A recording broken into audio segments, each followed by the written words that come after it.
Comments. All right. Hi, guys. It takes a minute to see. Yeah, for us to actually be live, right? Yeah. Let's see here. I am not seeing it on the live page, so I'm just going over to the main page. Yeah, here. Yeah, there we go. Yay. I can see us. All right. I'm trying to get on too. Let's see. So I went to the main page, Kelly, and then I was able to see it. Ooh, and we got some eyeballs. Hello, everybody. All right. Yay. All right. Awesome. Oh, we got first timers. Welcome, welcome. Hi, guys.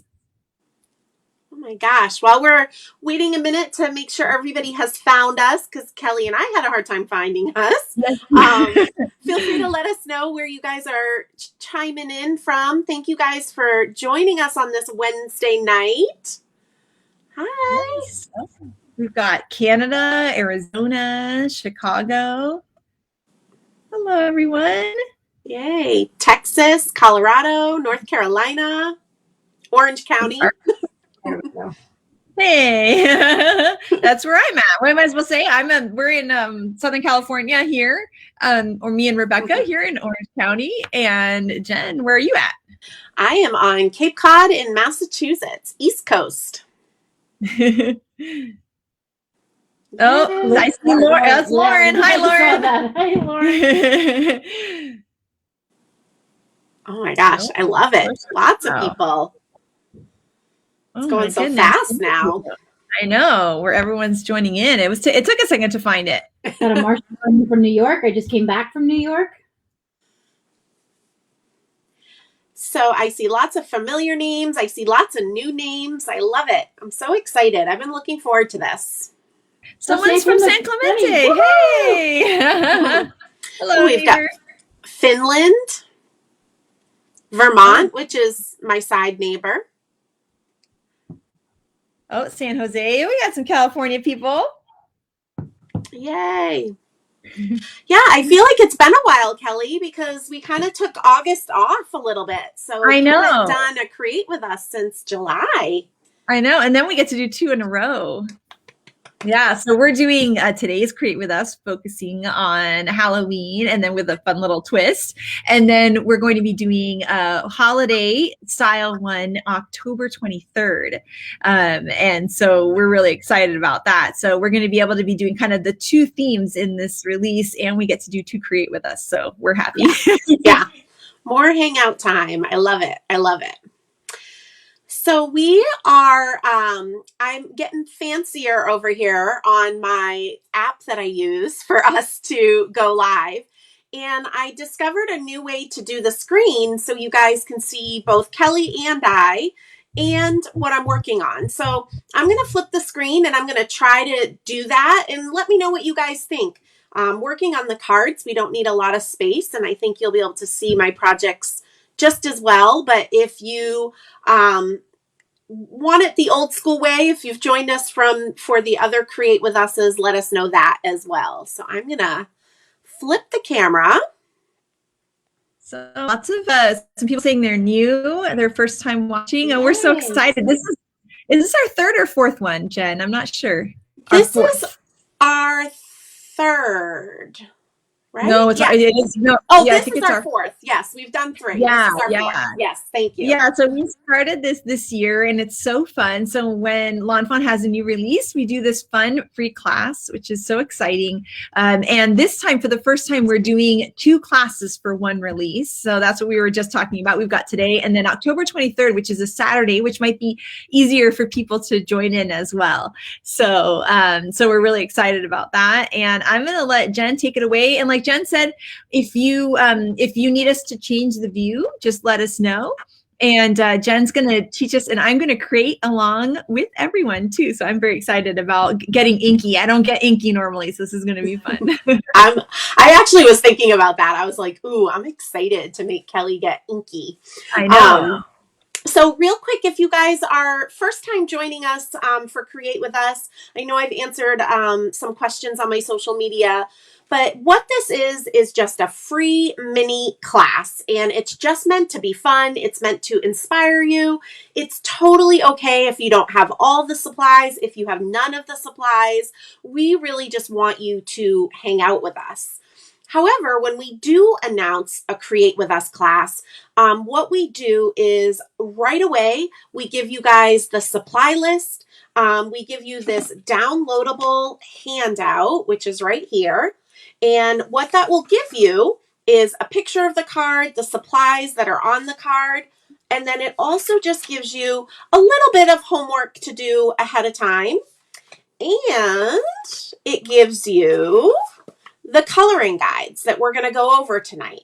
So all of this information is free. It's on lawnfawn's website. This is just a short link that I created, but it'll bring you right over to lawnfawn's website. And I know Rebecca is with Kelly at lawnfawn headquarters, and she'll put the link in there throughout the class. So even if you didn't get this for tonight, you can still get this. You can also get the previous ones that we've taught, and you can watch the replays of those. So this is just a great resource, and we hope that more and more people will kind of catch on to it, because again, we're having a ton of fun doing this with you guys. And so that's that. So real quick before we get started, and I'll mention it again at the end of the night, like Kelly mentioned, our next Create With Us is holiday theme. And so these are the cards that we're going to be creating on October 23rd. And Linda was amazing at updating the website in time. So if you go to the Create With Us website now, all the information for this class is there. So you guys can start to prep and get ready. And again, it's all right here. And Rebecca will be posting it in the chat as well. Yay, I'm so excited.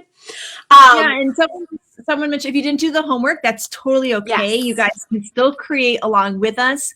Kind of, we do a lot of chatting too, so I bet you can definitely catch up there. And then a couple of people were asking about the Lawn Fawn sweatshirts. We are working on getting these to be available for you guys eventually, because I know everyone's been asking about them.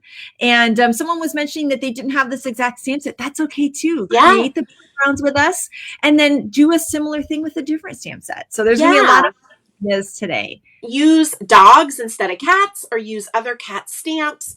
Really, guys, and you could be working on your Christmas cards right now. We just want you to hang out with us. If you feel like creating, create. If you just want to sit back and chat with us, sit back and chat with us. If you do create anything after tonight's class or after watching the replay, if you want to post your cards and you use this hashtag, then Kelly and I can see what you've done. And that's always fun to see as well. And I stress all the time in all of my online classes, substitute, substitute, substitute. If you're creating, that's all that matters. That's all we want to have happen. And we just want you to hang out with us. Yeah. So if also, for different size sweatshirts, and we're definitely, we may even do a pre-order so we can make sure to have all the right sizes. We're trying to figure that out still. So, but we'll sort it out, but we'll make sure to have lots of sizes so that everybody can have the right perfect one for them. Yay. Yay. I'm going to have to order one because I still have not found mine. I have not left my house during the pandemic, but I lost a sweatshirt. So those of you guys that don't know me, I'm Team Cat. I love dogs, but I don't have any dogs. I have 3 kitties, Mr. Harley, Gus, Gus, and Jack. So when this set was coming out, you guys know how excited I was. I love it so much that I keep calling it Wickedly Perfect. Did you catch that the other day, Kelly, on Lawn Fawn Stories? I was like, Wickedly Perfect. I was probably like, oh yeah, that's the name, right? Yeah, sure. But in New England, we tend to use the word wicked as like something's wicked cool, or have a wicked happy birthday, or I love this. No, that one wouldn't work. Anyways, you get what I'm saying. And so when Kelly and everybody at Lawn Fawn was designing this set, I said, can you please just stick a teeny little wicket in there for me, because it'll work with the set. And then I now am going to use it all year long on all my sentiments. And I'm so wicked excited. So what I thought would be fun is to create a Halloween card tonight, but we're also going to be creating a birthday card. I talk about this a lot, but I love how lawnfawn stamp sets can intermingle and work with all the other sets in the line. And even if you don't, we're going to be using the party animal set, which I love. But even if you don't have this party animal set, I bet you have another set with balloons and birthday hats, and you can dress up your cats with those things. So I'm really excited. I think it'll be fun. But what we're going to start with is one of my most favorite things to do is to get inky. Yay! And so I am going to take out of each of my kits the 4 1/4 by 5 1/2. I said that I was using distressed white heavy stock, but you guys could also use a watercolor cardstock, just some sort of paper that is going to take to water. And so I'm going to take both of them out. They're going to be different colors, but we're going to make them both kind of at the same time. And then I also mentioned in your kit is to have a piece of acetate. So I'm actually I have like a drawer of acetate pieces that I use for this technique so this is just a piece of plastic acetate. If you don't have acetate, you could use, honestly, like a stamp pocket. You could use a clear bag. You could use packaging from your stamp set. It doesn't need to be acetate. You just want really just a non-porous plastic piece of medium paper, kind of. Yeah. All right. I have watercolor cardstock, so I'll be creating on just normal watercolor, and you've got the heavy stock, so it's going to be a nice mix. Yay. So I am using a nonstick craft sheet. Mine's a little loved right now. And what I'm also going to have is we're going to start with the wilted violet background. So I'm going to be using regular distress ink. You can do all that I'm about to teach with distress oxides. Yours will just look a little different. There's many differences between regular distress and distress oxide, but the main one is that regular distress is more translucent and distress oxide is more opaque. And so because distress oxides, which I have my distress oxide pad here, because of the distress oxides have a pigment property to them, it makes them more opaque. So again, you can get a similar background. It'll just look a little different than mine. And that is totally okay. That's the beauty of creating, is not everybody's needs to look the same. I'm going to just interrupt 1 second because there's a couple questions.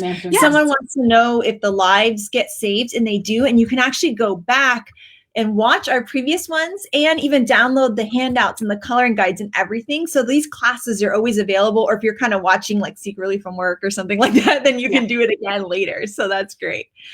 And Rebecca pinned the link to the Create With Us page. So that's where that's kind of like the hub of all the information. Yes. And yes, I'm the one sneaking around on the floor because I am not Facebook appropriate. So you did have to sneak on the floor. I love it. I did sneak on the floor. Somebody caught me, obviously. So, no. And so then just to talk about supplies a little bit more, and then we'll get started. I have my Ranger heat tool. You can use an embossing gun. The difference between a heat tool and an embossing gun is a heat tool is a diffused heat and not a concentrated heat. So what that means when you're doing inky techniques is I could sit here with my heat tool on my background for a very, very, very long time without scorching my paper. If you're using an embossing gun, like what Kelly's holding up, you just need to be really cautious.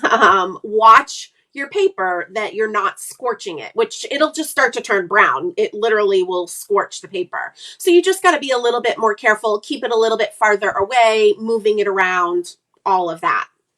If you love doing inky techniques, I talk a lot about this in my distress ink technique class, but I highly recommend getting either embossing gun that has the dual speeds or getting a heat tool, just because you don't have to ever worry about scorching your paper. And it's like a nice little luxury if you enjoy doing them. And then I'm also going to be using a distress sprayer. You can use kind of any water mister that you have. Doesn't have to be the distress sprayer. I'll talk a little bit about what the difference with this versus any other mister as we're going, just so you guys know. But any water bottle type thing will work. All right. And then in my lap, I have my flour sackcloth, which you can tell is super loved. And I'm just going to use that to wipe off my surface and wipe off my hands as I'm working. All right. Awesome. I'm so excited. Kelly's looking for something to wipe her hands with. Or should I just start using this? I have 5 more of them. Okay. They're all okay. Wait, You let's just hold, like Kelly's worried about using her brand new cloth, and then look at mine. Yeah, I'm a little type A, you guys. Okay, it's fine. It'll be fine. Everything's gonna be fine. I'm gonna use my cloth. I'm so proud of you, Kelly. Okay. So what I'm going to do is I actually have extra distress white heavy stock here. So I'm going to kind of demo first, and then I'm going to do it again with you. So if you have no idea what I'm about to do and you really just want to sit back and watch before you dive into your paper, totally do that. I'm going to repeat the steps, okay? So what I'm going to do is I'm going to take my distress ink and I'm going to press it onto my nonstick craft sheet, press down and give it a little twist, press down and give it a little twist. And there's no right or wrong way of how much ink you're putting down. And then I'm going to take my water bottle and I'm going to spritz my ink so that I have water droplets. You can kind of see how that's kind of changed into some water droplets. And then I'm going to take my cardstock that can take water, whatever it is you're using, watercolor cardstock, distress white heavy stock, whatever. And I'm going to just smear. I just like to do this to kind of get some color on there, okay? No rhyme or reason. Every background's going to look different. And now I'm just going to heat it a minute. I'm not going to heat it so that it's completely dry, just enough to kind of get the pools of ink to not move around as much. But you can move them like as you're drying to get those kind of drippy marks and really have fun. I have to tell you guys, like if you've had a bad day and you just need to like zone out, just making a ton of these backgrounds is so therapeutic, I think. Someone's saying they love how you show them twice. Me too, because I'm new to these kind of backgrounds. I'm watching first. Yeah, I will definitely show you twice. All right, now if I was like in my own little craft room going to town, I do more backgrounds, but I'm just going to wipe this up to clean up my space so that I don't get messy. And now what I'm going to do on my piece of acetate, okay, so that's, I know it's hard to see on camera, but it's my piece of acetate. I am going to do the same thing with my ink pad. I'm pressing and twisting to get some ink on there, okay, so it's on the plastic. And I am going to spritz into water droplets. And I'm going to now turn this over. And if it drips on my paper, that's okay, right? I'm going to turn it over. And now what you can do is kind of, I don't want to say plan out your background because you really can't plan these backgrounds out. But you can just start to press and move around your ink. All right. And you just want to get some of those droplets down. Right? Just like that. Now, I could heat it just the way that it is. But what I tend to like to do is break up some of these more perfect looking droplets And because distress inks react with water, which you can kind of see here, where those little white droplets are taking away the color, because that's how distress inks react with water. I also like to add water into it, not only to break up these kind of more perfect looking droplets, but to also get that reaction that's going to happen with the distress and the water. So I'm just lightly spritzing my distress sprayer. Now, that's what is a benefit of the distress sprayer, is when you lightly spritz it, you can get water droplets to come out. Instead of when you press it full, you get the mist, but when you lightly do it, you get little droplets. So depending on what water mister you have, that might be a little tricky for you to do. What we used to do in the olden days, before the distress sprayer, is we would spritz water into our hand like this and flick it down. And that's great. You can totally do that. You just have no idea where those flicks are going to go. So with the distress sprayer, you can kind of control it a little bit. So now what I'm going to do is heat this for a couple seconds. Just again, just not drying it, so that it's crispy crunchy, but just drying it enough so that the water isn't moving around and the ink isn't moving around as much. When I'm drying backgrounds like this, I like to pick it up off the table a little bit, because what's going to happen is the heat is going to bounce off my table and back up into the back of the paper, and it really does help things dry a little bit faster than if you kept it down flat on the table. If you get impatient, which I do all the time, what you can also do is just kind of blot some of this up to be like, I'm done with this. I'm going to move on. And then what we're going to do is that whole step again. I'm going to put a little ink on my acetate, spritz into some water droplets, and bring this back onto my background and start to pluck down some more. And what we're doing is we are building up layers, okay? Now remember, I said you could be using Distress Oxide instead of regular Distress, but the other thing that you also could do when you start playing with this technique is you could do regular Distress for a layer, and then you could do Oxide Distress for a layer and really intermingle the inks. I would always just kind of heat set it a little bit in between. Distress inks are always going to react with water, even if you heat set them completely dry. They are always going to react with water, but just heat setting it kind of sets that layer so that you can kind of build up onto the layer.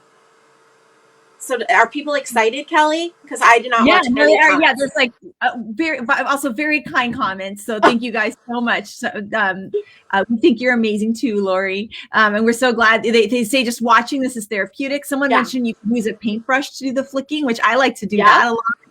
And people love the inky techniques. Somebody was asking about good acetate, and so Rebecca's going to link you to ours.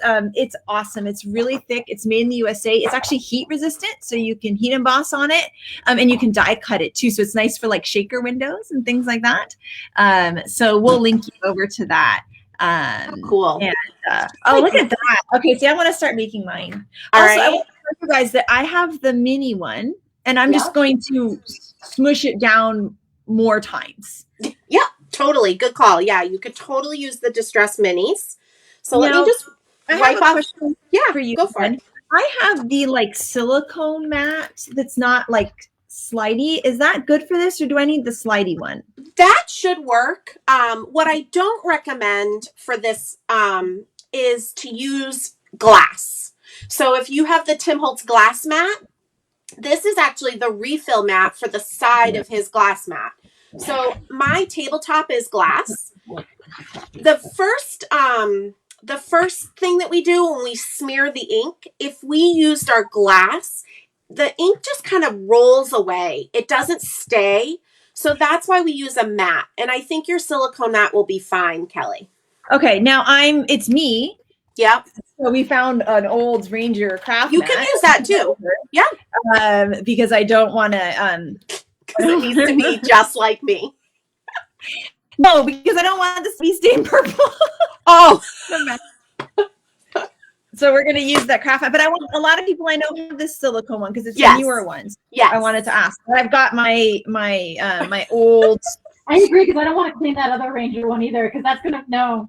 Yeah, Rebecca I don't think it's going to stay in the silicone, but don't quote me on that. So you use your Ranger one. All right. Yeah. Okay. So I'm going to talk you through the steps. We're going to do it together. So I just pressed my ink pad down and gave it a good twist 2 or 3 times. If you're using a mini, you're probably going to do it like 4 to 6 times. And then we're going to spritz it with water to get some water droplets.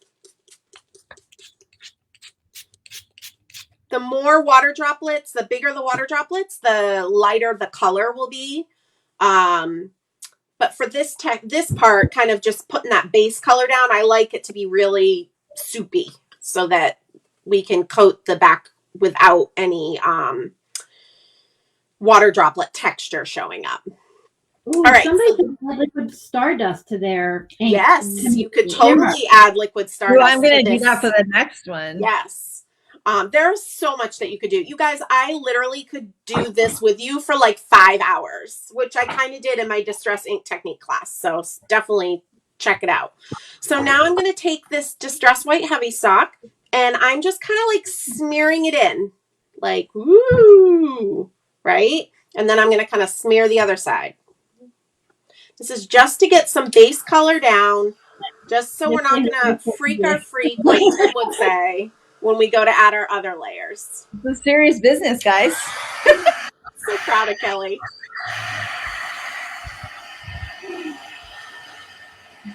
So now I'm just drying it a little bit to kind of get the drippy inks to not drip as much.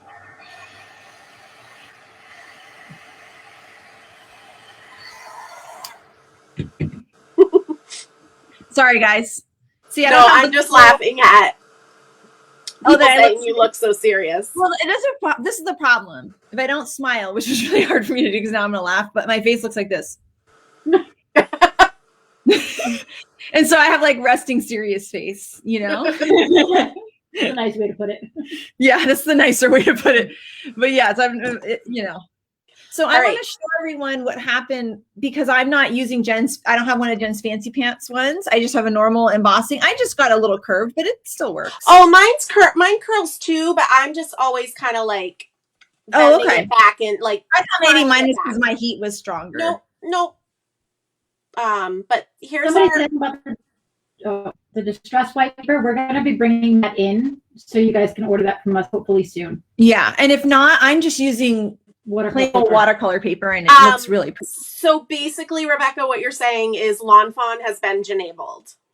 Yeah, pretty much. Yes. Yeah. I just want to put that out there. Yes. Sorry, I had to say it.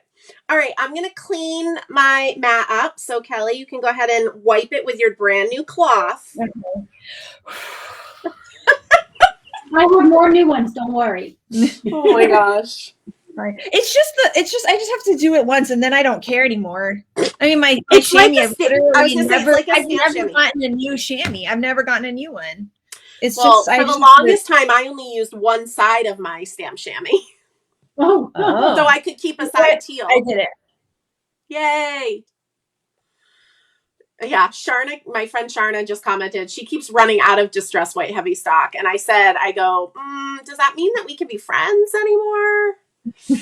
All right, so now we're going to take that same ink pad and we're going to press it onto the acetate 2 or 3 times if you're using the big pad, 4 to 6 times if you're using the small pad. I'm laughing at the enabled comments. And we're going to spritz this into... It was like my other fellow serious face type A people. And we are going to spritz this into water droplets. So I'm bringing that up just so you guys can see. It looks so pretty when you looks like an amethyst. Yeah. Okay. All right. Disowned. And then when you go to flip it, don't freak out if some drips. It's okay. And then if you guys look at me, see how mine is bent? I bend it downward onto it. So that way I can kind of just press and roll and kind of really move those inks around, but without smashing them down too much, because you'll lose all the drop form. If that, am I making sense, Yeah. Kelly? Okay. Yeah, because I just did that. Okay, good. I just lost all my drop form. So it's okay because I'm going back. Oh, okay, yeah. Well, we're going to do another layer, remember, so don't worry. I still think it looks cool. So this is what mine looks like. And I could keep it like this if I wanted and just heat set it. But I like to kind of break up these droplets a little bit and kind of get them to look a little bit more organic. So I'm just gently triggering my distress sprayer. And I don't need to do it on all of them. I'm just doing it on some. And now I'm going to heat.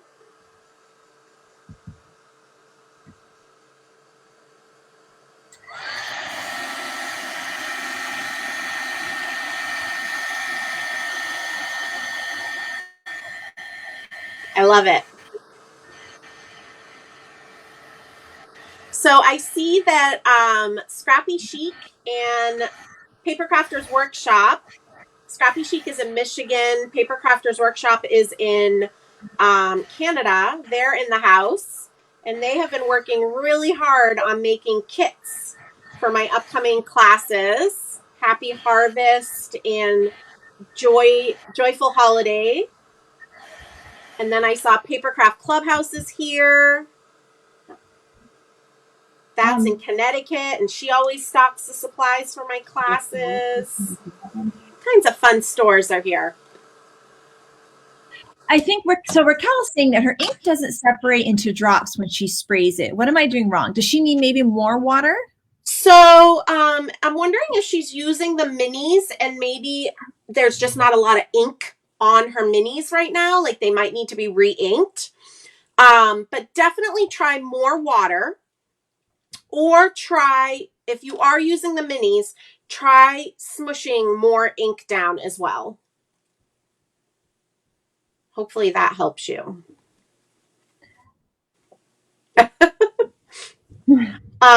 So now if you look at my acetate, it still has quite a bit of droplets. So I could go ahead and use those just as they are. Ooh, Kelly, there's a delay and I'm just finally seeing your background. I know. Look at it. I didn't have as many drops as yours, but it turned out cool. I made drops with my finger. Hey, it's cool. Every background is cool. This is just a guidance. This is not like the be all end all of how you have to do it. So I just added a little bit more ink to my acetate, even though it still had some droplets. I want some more. And I'm spritzing it. And I'm going to go in for my second layer. Now, you don't have to do a second layer, but you could also do 35 layers, really. Again, when I say that you guys could make these all day, every day, you really can, because they're all going to look different.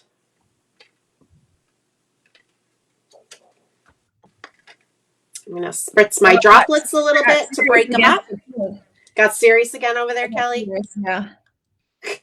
Raquel said she's using full-size oxide. She's using the oxide inks. Does that have to do with yeah. So let me show you. Give me 1 second. I'll show you. The oxides are going to be a little less droplet-y. Hold on 1 second. I will demo with those.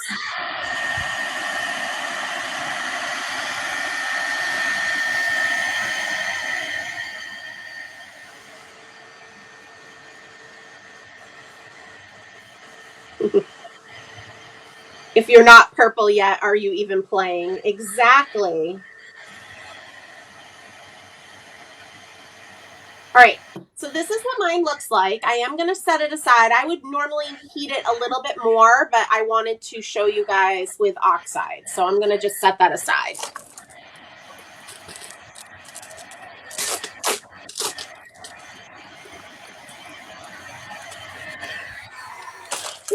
For myself.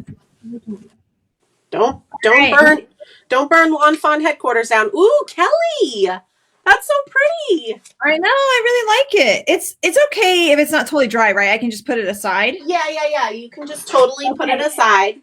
And then somebody's asking to show the lock on the Ranger Distress. They're saying she thought it was broken when she first got it.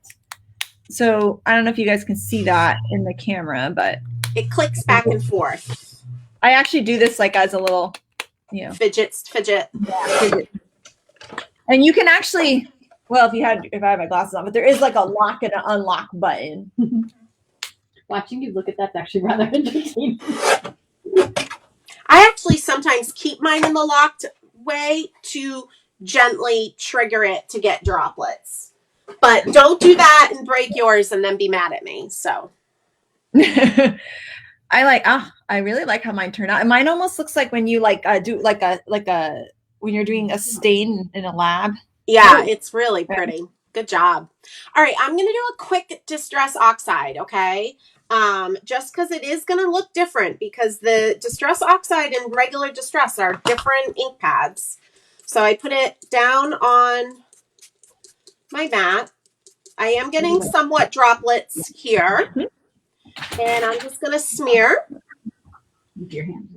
This part kind of looks the same. Give it a little heat.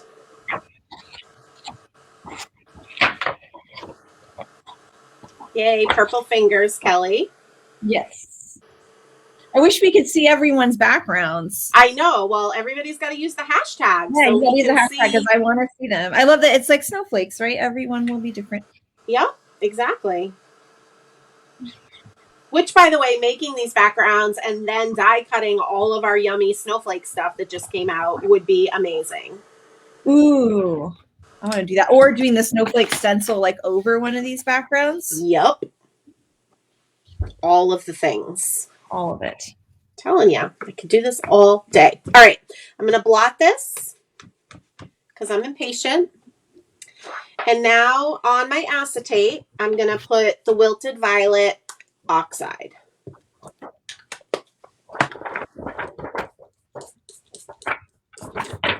So your droplets are definitely different. And again, it's because of that pigment property. But I used a little less water. And you can see kind of what my droplets look like with the oxide. Okay.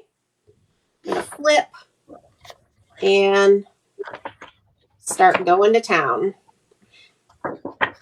And the difference here is when I start to break this up with the sprayer, Distress Oxides oxidize with water. Okay, so it just looks a little different.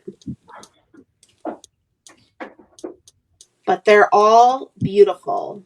I just like the translucent properties of the regular Distress. And this Wilted Violet is very vibrant, but I find that the regular Distress tend to be more vibrant just because they don't have that pigment property that makes them a little bit chalkier. So I just tend to use my regular Distress more, but I know a lot of people have oxides more because they find them easier to ink blend with. So I understand that reasoning. And I'll bring this up. I'm not going to do a second layer with this one, but I'll bring it up to show you guys once I get some more heat on here. Hopefully you guys are having fun. Yeah, and I got out some liquid stardust. I'm going to put that Yay. on my So this stuff is awesome.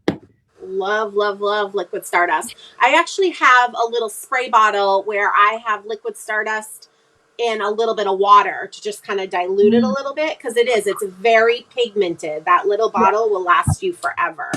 Oh yeah, this is still my same one. Yeah.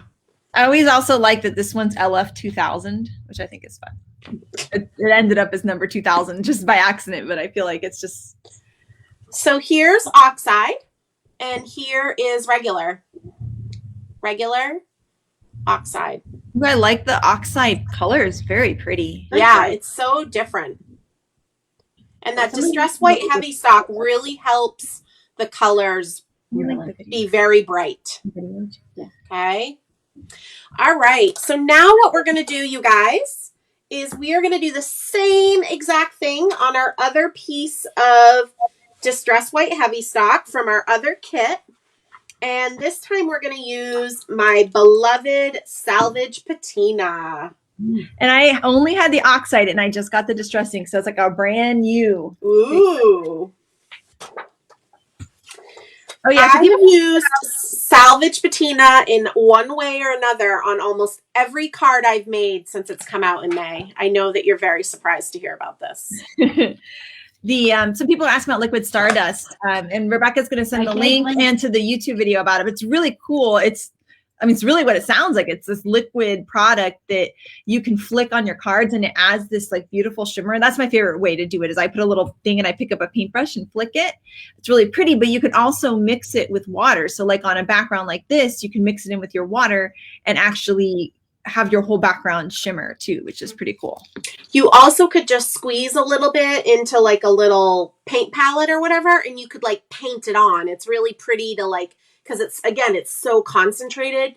You could paint it on like Santa's, like the rim of his hat and his little pom-pom. There's just a lot. Yeah, there's so much stuff you can do with it.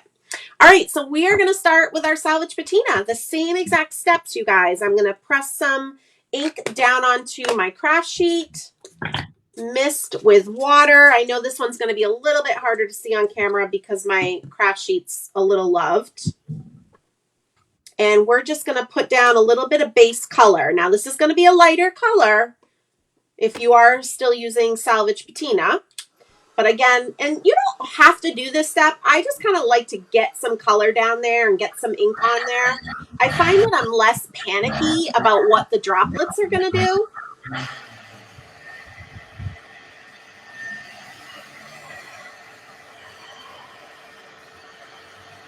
Yes, salvage patina is very mermaidish.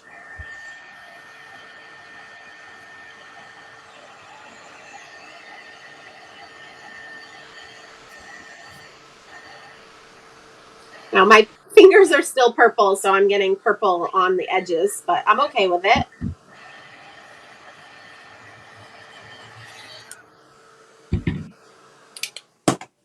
All right, and then I'm going to wipe up my craft sheet. Can you pick up what's left on your craft sheet with this? Yes. Okay. You could pick it up with the acetate, or you could be really brave. And we're not really talking about it, but another technique is you can kind of like tap your paper down onto the droplets like this, and it'll kind of pick up the droplets.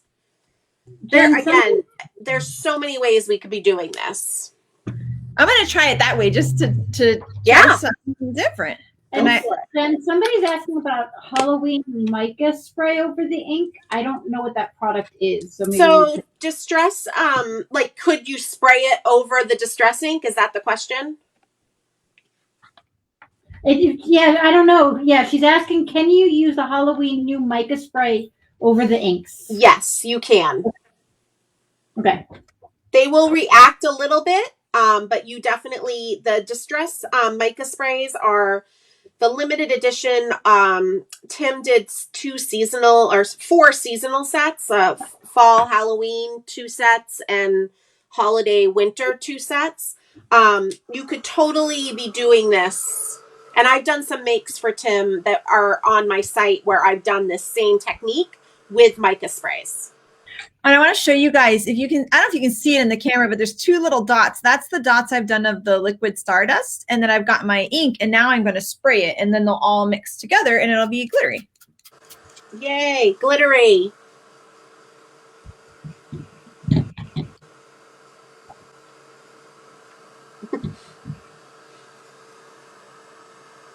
Jim, when I have like less drops and more like lines, does that mean I have too much water or too little water? Probably too little water. Okay. And that's not the end of the world, because you can always break up those lines with water on your paper later too. So this is my first layer. I just kind of like to show people, and I'm going to go in with a second layer.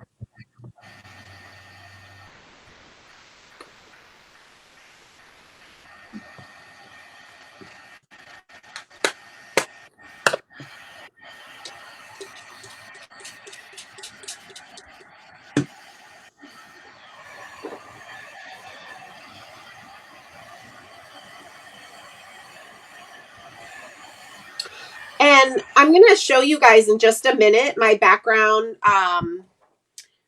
from my original card, like they all just end up looking different. Like you'll never, this is definitely not something you want to do to like mass produce cards where you want them all to look the same, because that'll just drive you crazy. And I think it's definitely a mood thing. Like depending on my mood, my backgrounds will look different, believe it or not. Ooh. I'm seeing the delay. I just saw your shimmer background. Yeah. Although I just made my ink pad shimmer, like permanent shimmer, but I'm okay with it. You're welcome, Gina. She said, thank you guys so much for doing this class in the middle of the week. It's much needed. Oh, I'm so glad. I know, right in the middle, right? That's kind of nice.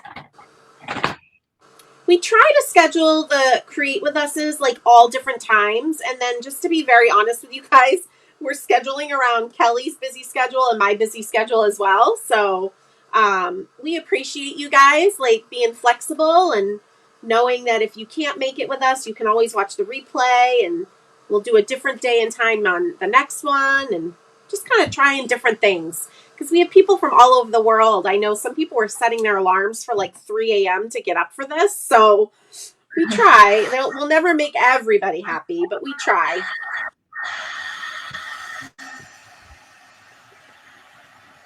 So pretty. Ooh. All right. Once we get those two backgrounds done, we are going to be stenciling on them.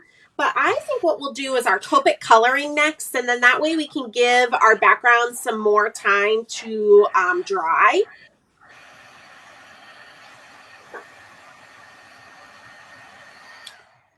So mine turned out very different than my other one. Yes. Oh, I love it, though. So cool. Pretty. So pretty. This one's more like an ink blot test. Yeah, I love it, though. It looks awesome. Good job, Kelly. And it's sparkly. I don't know that you can see that on camera, but it is sparkly. Maybe you guys can snap pictures of your cards tomorrow, Kelly, and we can share them on lawnfawn's stories. Yeah. Oh, that's a great idea. More importantly, show me your fingertips. Are they inky? Yay! Yes. And that's where I have anxiety. Yeah, that doesn't bother me. And that's why I can't. Nope. Oh, Rebecca, you gotta come up here to Jen Shirkus boot camp.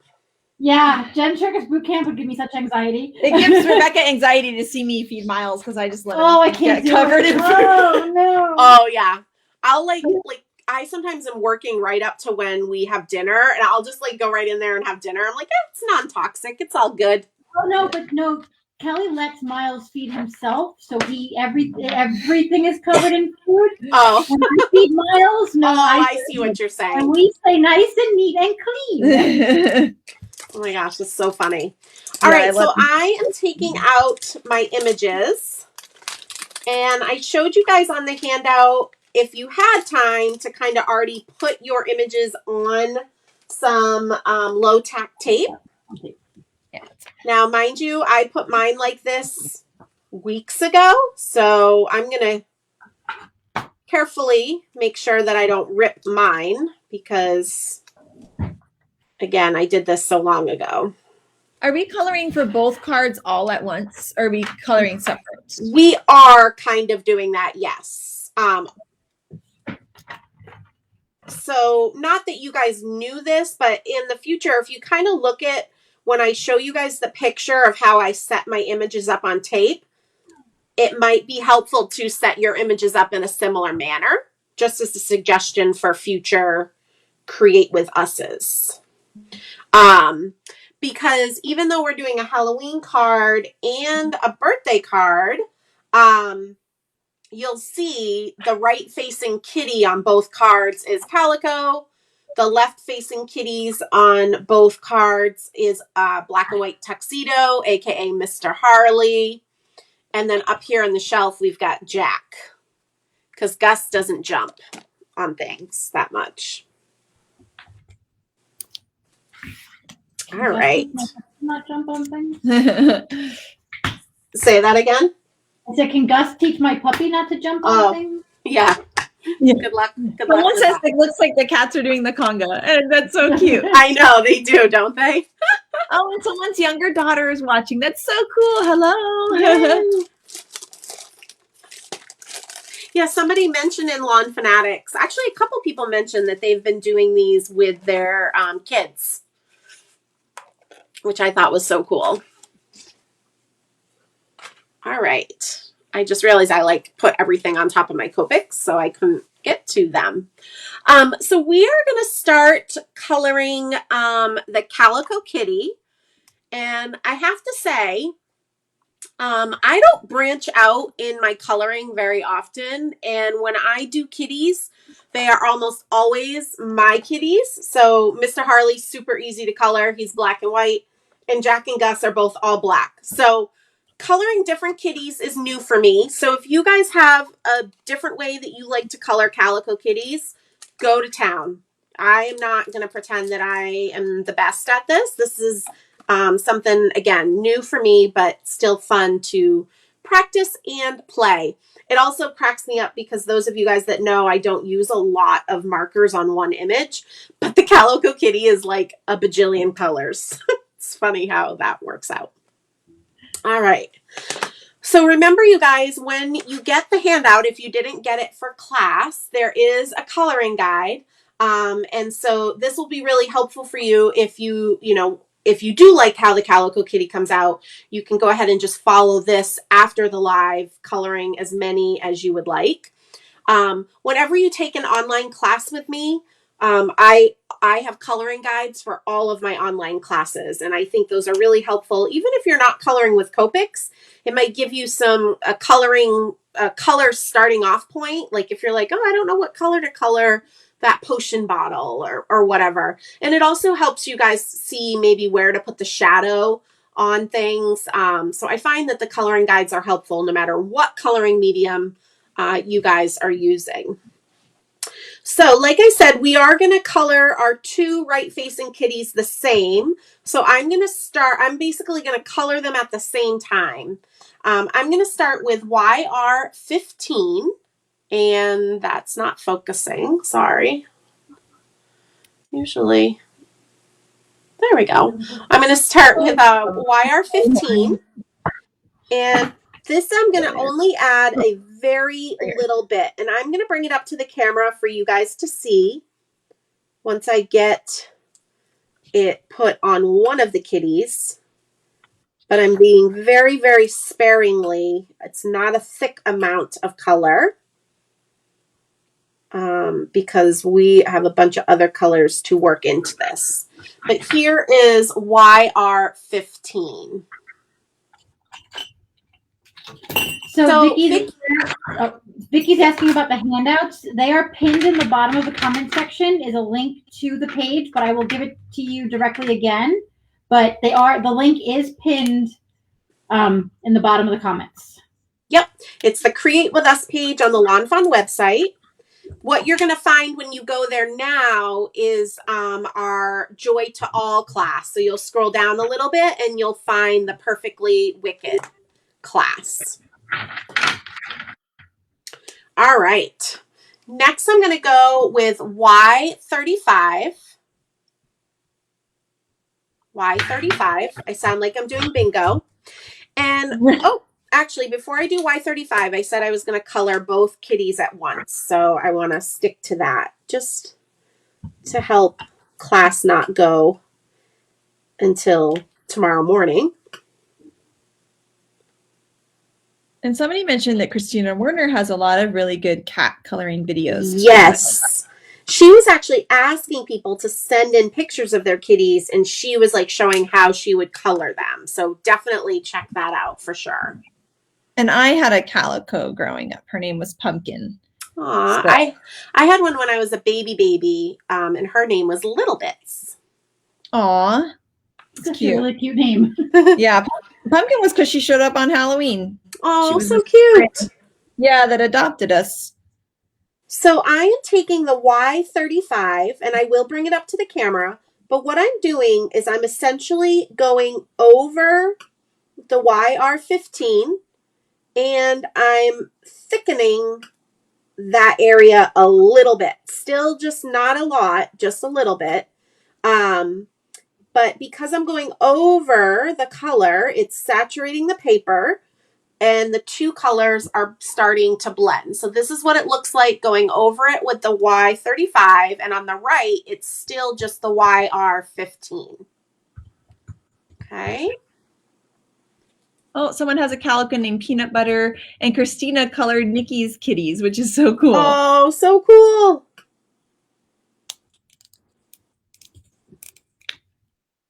I can't remember if it was last year or the year before. Christina sent me a Christmas card, and it was a slimline card, and it literally was like a stack of cats. It's so adorable. I obviously kept it, but it's like cats on tops of cats on tops of cats. All right. And then this is the two kitties blended out with the Y35. Yes, Christina Warner Hansen. I don't know if I don't know if I'm gonna think of saying that. Yeah. She recently got married. So. I'll have to tell her that I get a pass. My friend Steph that I went to school with first grade through college and we're still friends. She's actually been married twice, but I still call her Stephanie Williams, which was her maiden name. Like, I'm like, you'll never be anything but Stephanie Williams to me. Sorry. Oh, calico named Snickers and Angeline. And someone says there's a cat. I didn't even know this. Cat types called Torbies and Torties, and they're sometimes called calico by mistake. So so Torties we talked about this actually on my Get Crackin' on Christmas because I colored a calico on that. It was a Trinity stamp, but Torties tend to have a darker base, like a black or a brown, and calicos have a white base. Oh, okay. Yeah, my girl had a white base. Yeah. So I just took Y21 and again, just kind of going over what we've already colored, but extending the color a little bit more.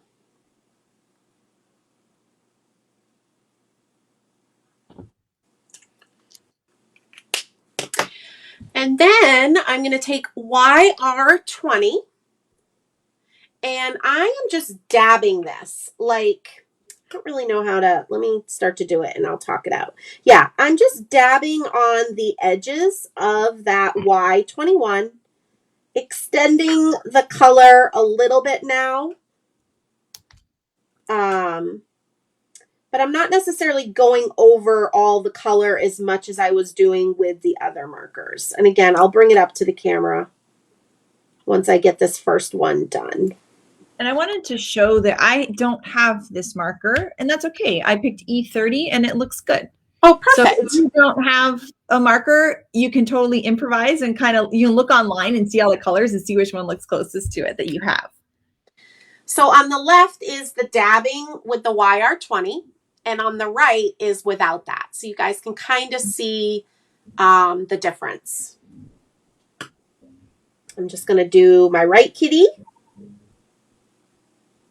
What I found this color did, and really any light color, like Kelly just said, she picked a light E or another light YR or another light Y. What this I felt was doing was helping it look like it's fading into the white, which was kind of what I felt needed to happen.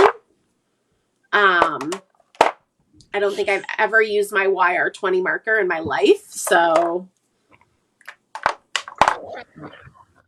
And then what we're going to do is the little gray black spots. And I used the T's for this, but you could most certainly use W's, warm grays, if you would like. I find the T's are a little bit warmer. The N's, I think, are a little bit cooler, like the C's. So that's kind of my theory. And I'm going to start with the T6. And same thing, hardly any, because this is very dark. Very, very, very dark. And I'll bring it up to the camera once I get one done to show you where I put my T6, if you don't have the coloring guide to look at. So I did it a little bit on the top of his head on the right ear, a little bit under the left crook of his neck, a little bit on his left foot, and a little bit under his right arm. Again, I know it's tricky to see just because it looks like the stamped line. Ooh, yes. Rebecca says I could see a cute kitty before and after set. Ooh, that'd be fun. All the kitties. Oh my gosh, you guys have the best, like, cutest cat names. Right? That's what I was thinking. Oh my gosh, Puffin, so good. Puffin sounds like a good Aiko and Keiko, we've got Puffin. Aww. Rooney, named after the mountain. Makes me want to have more kitties to have more fun names.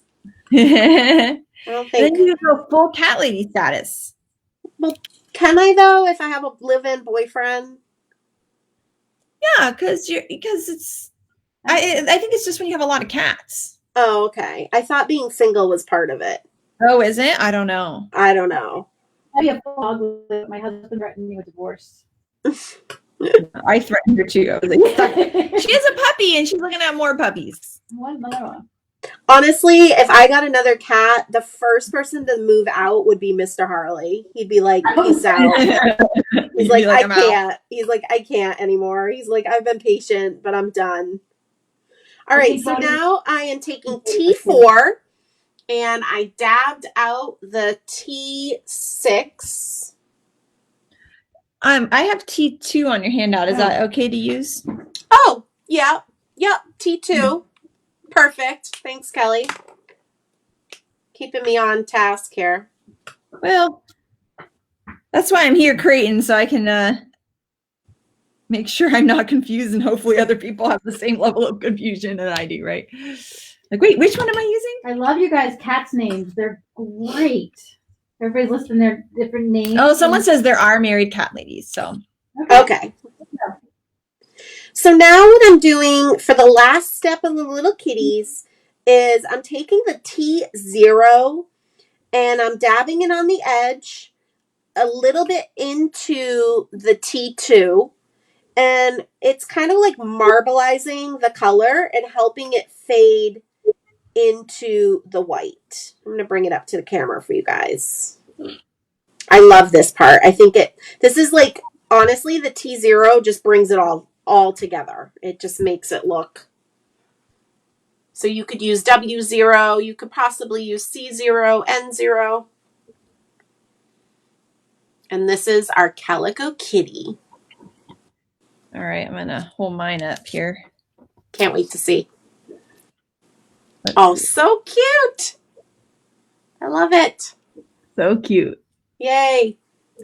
All right. And then we're going to color. We have a Ravenclaw and a Gryffindor kitty. That's so cute. Ugh, I love Harry Potter. Next, we're going to color Mr. Harley. Super easy. This is what I love about him. I'm using W8, but you could stick with the T6 or T8 if you wanted. And he has a little swoop down almost to his right eye. Sharna, I hope you're listening. I was teasing her. She colored all these kitties the other day, and not one of them was mine. And she said Mr. Harley would be hard to color. So we do a little swoop over the right eye, a little patch of black on the left cheek. I'll come hold him up in just a second, you guys. And then he has like black patches on his back, but his belly and arms are pretty white. His whole tail is black. I've been coloring him for 13 years, so.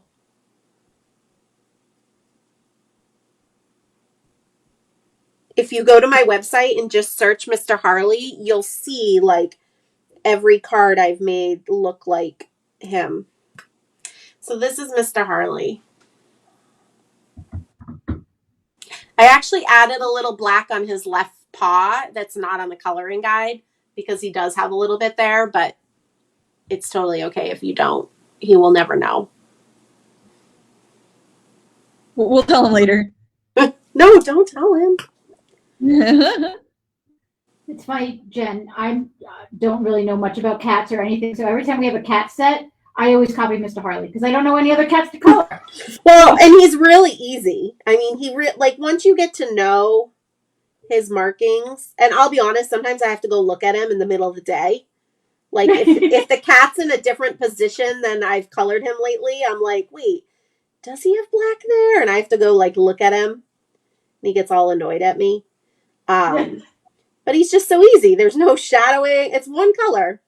I love it. Yeah, it's what I go to every time we have to color cats for something. I'm like, oh, I can color him. Well, that's a good thing too. And not only cats, but really any critters is you can just Google too. Like I Google animals all the time. And that's how I figure out different ways to color them, color birds or color whatever it might be. And that's a really fun way too. And it's a fun way to practice as well because you kind of, just try different things you may not have tried before. So I'm using RV10 and I colored their little noses, and Mr. Harley's skin is very pink. So the inside of his ears, I did RV10, but I'm not doing that on the Calico Kitty. Just so you guys can see. Oh, and that's Gus in the background talking.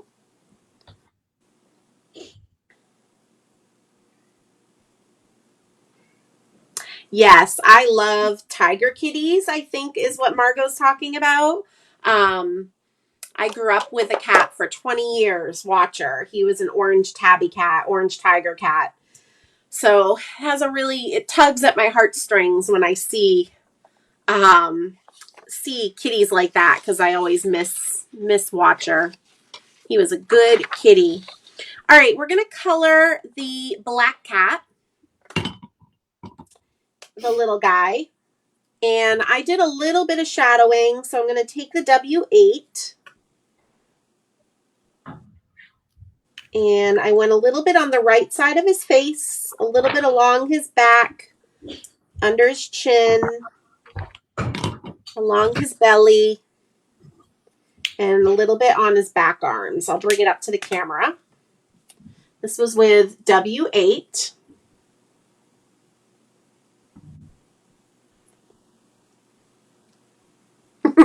Christine just said that Gus was talking because I was talking too much about Harley. That's funny. Oh, that's funny.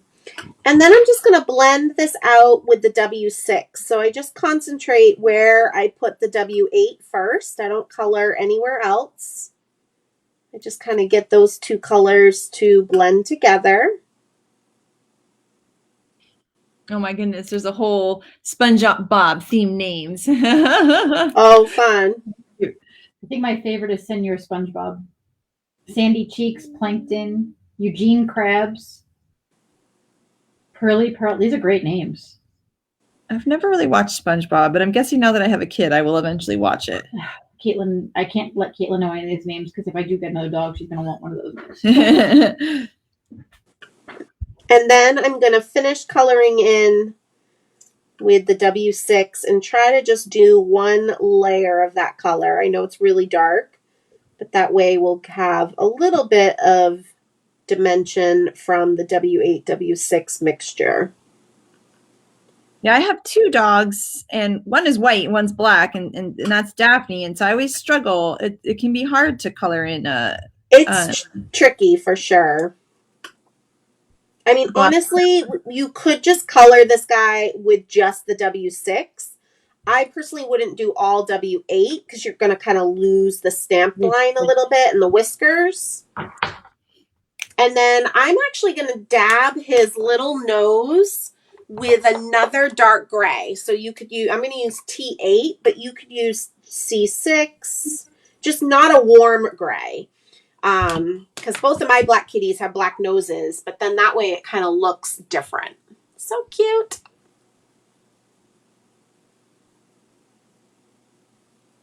Someone says that their kitty came with a extra funky whisker. Kitty, Rebecca is going to write to you, and we will replace your funky kitty. She's got the right whiskers on there. So Rebecca's gonna send you I'm messaging her right now. Yeah, and she can write the info at lawnfawn, and we'll send her out a new kitty. So I'm going to keep coloring, you guys. I'm going to do the shelves next. I just wanted to, yeah. I'm using T6 and T4. And again, this is such a small area. You could just use one color. That would be totally fine. Sometimes I like get so engrossed in coloring that then I'm like, why did I do that? Like it could just be one color. But I'm just doing a little line of T6 on the bottom of the shelf, like so. And then I'm just going to go over that with the T4.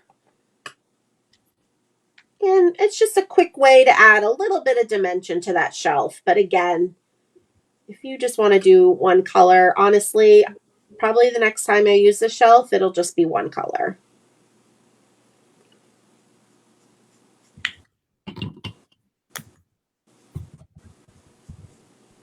I think sometimes I just get so carried away and enjoy coloring that then I'm like, oh, that was different for me.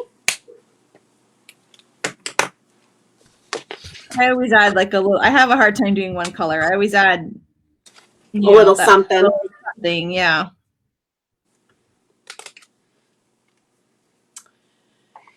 And while we have these grays out, I am going to color a little bit of these potion bottles. So we've got the big potion bottle and the small potion bottle. And on the big potion bottle, what I'm going to do is use the T6.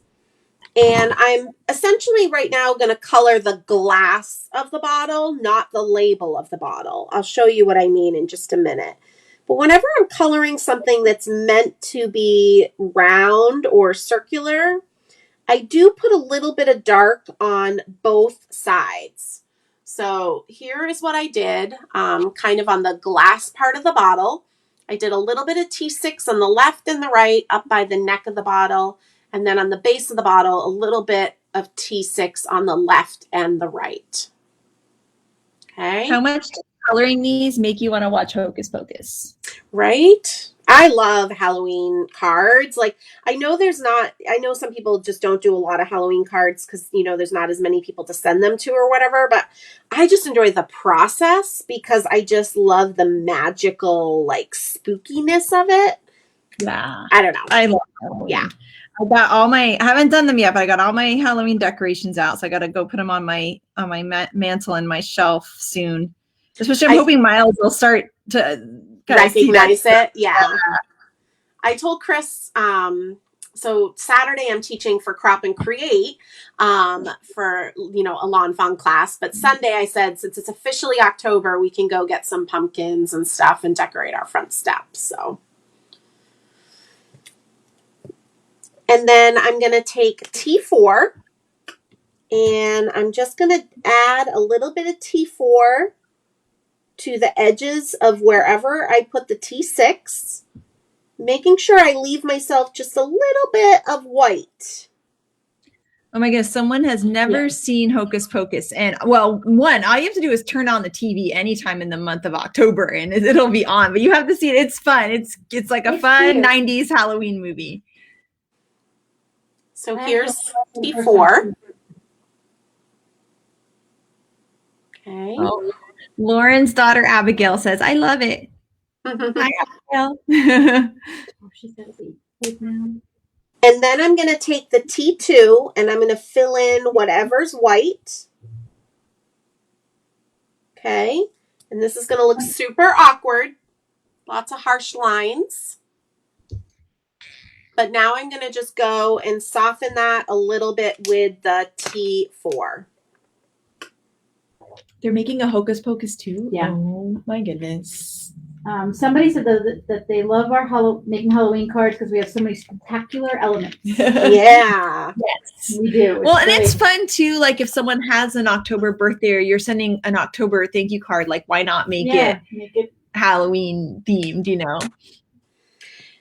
And then both of the caps, I just am coloring a gray. Whatever gray looks different than what's going to be near the other gray. So I use like T2 for the big bottle cap and T6 for the small bottle cap.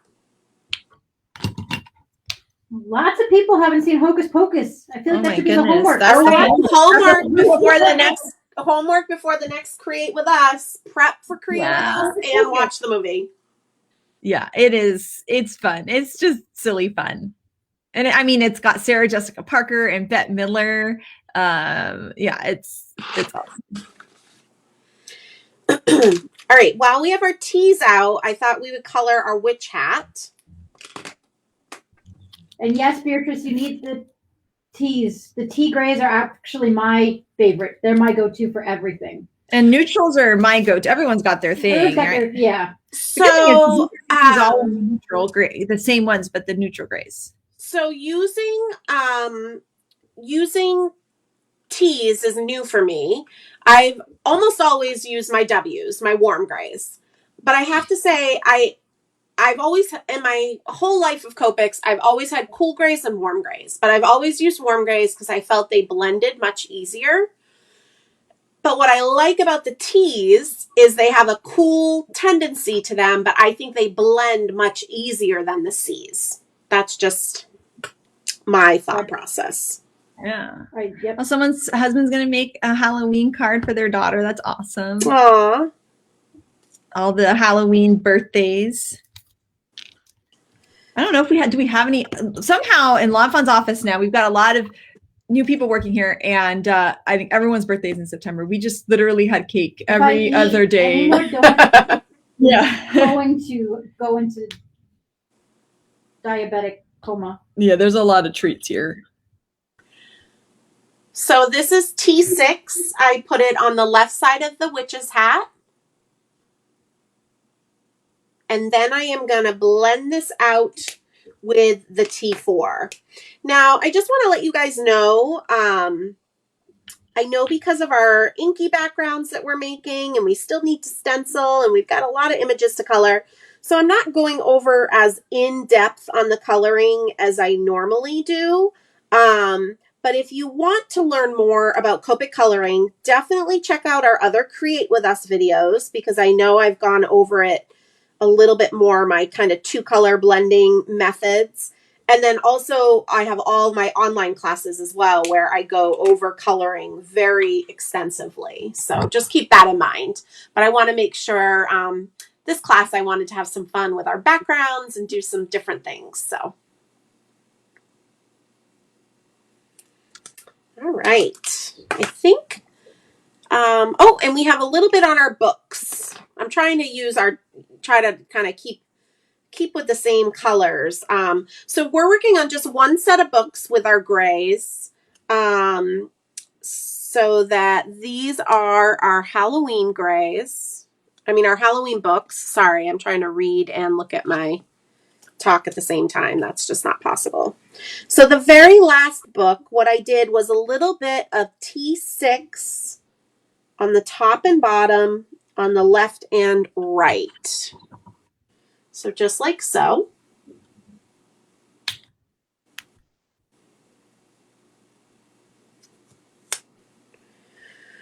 And then I'm going to take the T4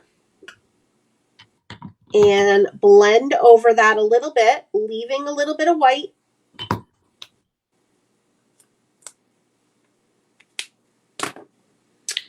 And then with that, and here's what it looks like.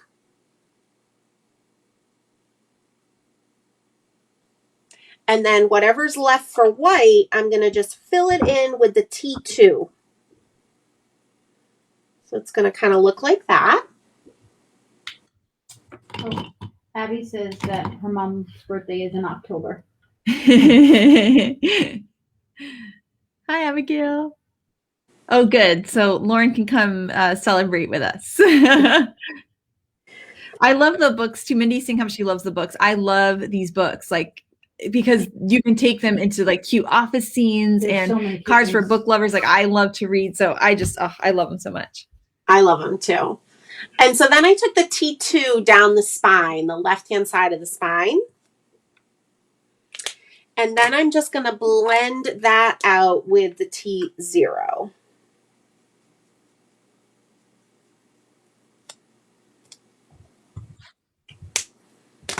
And then we've got our one little gray book. Okay.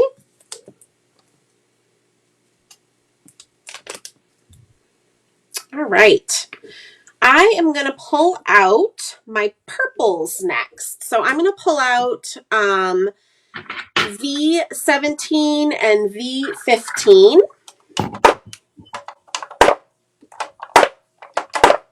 This is what I like to do. I have my mug and then I just put whatever ones you're working on in here.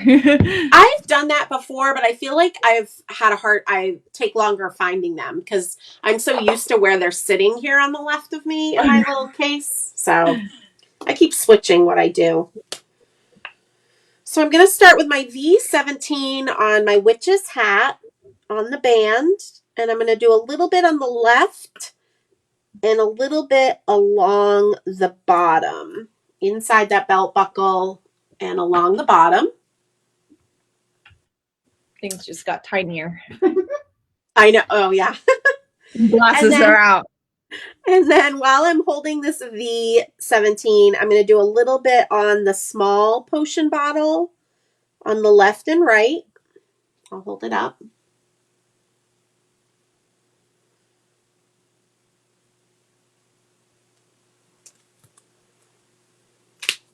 And then with the V15, I'm going to blend these two things out.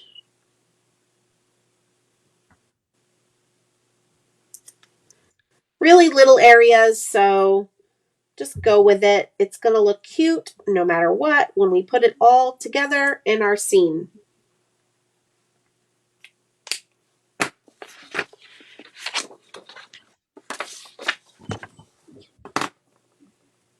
Here are my purples. Oops. Oh, and then Mindy has to take her glasses off. My readers come on. And now we're going to do the cauldron. And for the cauldron, I tend to do very similar to what I do if like Thanks a Latte is the set. We have the really big mugs. So I do a very similar technique where I'm going to take that V17 and I'm going to go flick out from the left side and flick out from the right. Again, this is like a circular item, so we're going to try to make it look circular or have a curve. So this is with V17.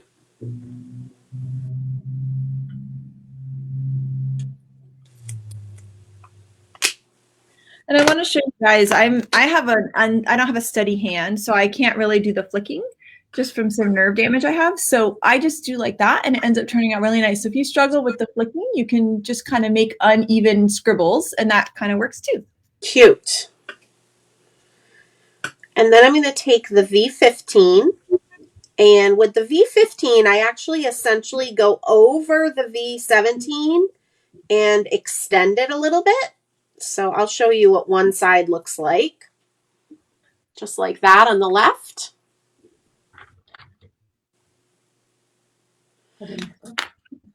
And then I'm going to do the same thing on the right. Everybody got so quiet. We're all coloring.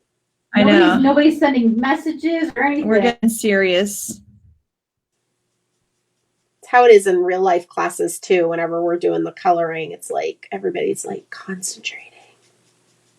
Night, Mindy. Bye, Mindy. Good night, Mindy. And then with this V15, I'm going to just do a little bit more, one layer of it, because before it was multiple layers, so it was much darker. And it leaves me this kind of center hole that I'm going to fill in with V12.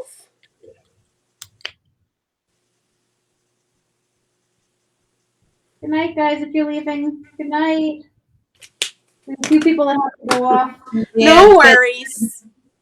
No worries. You guys can always catch up where you left off. Oh, yeah. And then this is our cauldron. And if your center looks awkward, maybe with lines or anything, another thing you can do is go back in with your darkest marker, that V17, and get some lines in there if you like that look. Really, it's whatever you would like.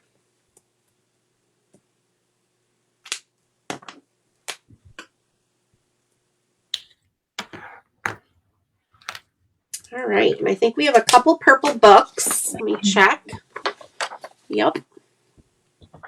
So we're going to work on the book that has the circular seal.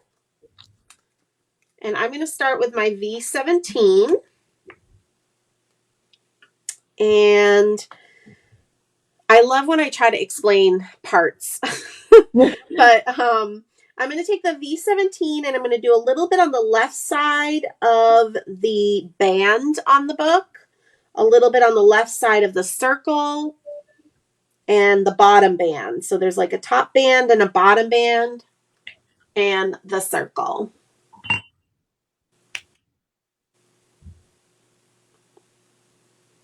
I like to look at the guide too with these like little. Yeah, the guides definitely help. So if you didn't know about them this time, you'll know about them next time. And you definitely can download them. And I'm even looking at them just so I don't do things too different and confuse you guys. But I find them very helpful. You just really don't have to think, which is nice. Yeah, it's nice to print these out and then put them with the stamp set. So then you always have that guide if you want to color and you just want to look at it, just for a little guidance. Yep. So I just blended out with V15. And then I'm actually taking that V15 and putting a little shadow wherever on the left side of what's white left on the book. I know this is getting confusing, you guys. But basically, wherever we hadn't put any marker yet, I did a little line of V15 in each of those little areas.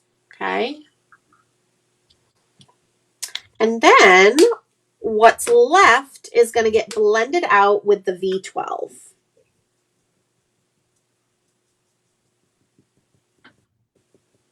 So essentially, I was trying to have dark purple areas and light purple areas without having to introduce 100 purple markers. Because if you follow me, you know I'm a firm believer that you don't need to own a lot of Copics to be able to have really pretty coloring. It's okay if you own them all, but I know some people are like afraid to start because they think they need to own them all. And I honestly use the same colors over and over. Just ask Rebecca. She knows. All right. So now I'm going to do lime green. So we're going to use YG05 and YG01. This has been kind of my fun, like neon green combo that I've been using lately. And I'm going to continue with the books since that's where we're on. And I'm going to take this YG05 and on the very left book, I'm just going to color in completely the top and bottom band. And then I'm going to do a line down the right side of the book. I was kind of thinking it has a big shadow next to that big heavy purple book. So it looks like this. And then the last book that we have, I am going to do a line down the left side, skipping those two bands. Like this.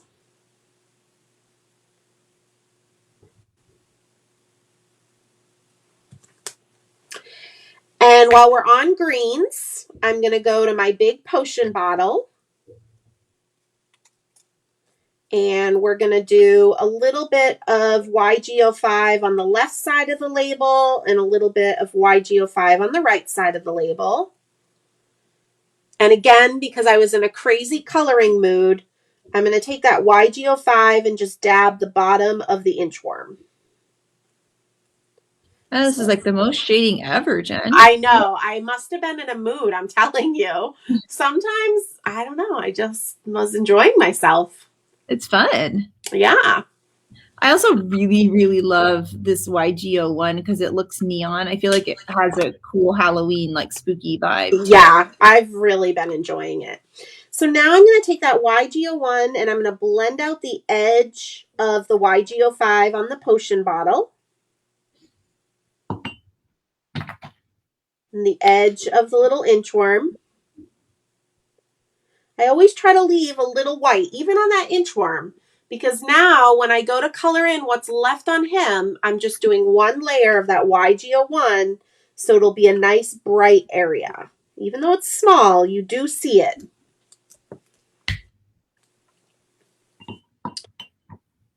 And then the books, I'm going to blend out those lines, the right line and the left line that we did.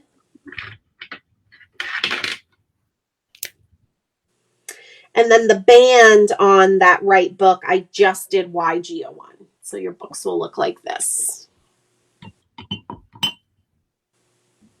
Yay. Hey. I'm going to grab a little Y17 to do the buckle on the witch's hat and color in the little stars on the poof. And on my coloring guide, I did mention I did a little bit of a shadow at the base of the poof with T0. Not a make or break thing to do, but I just saw it, so I thought I would mention it. Just gives it a little dimension. And then the buckle.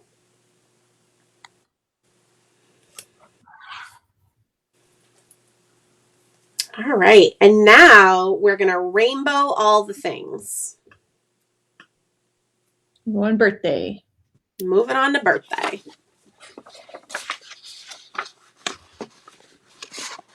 I just want to make sure.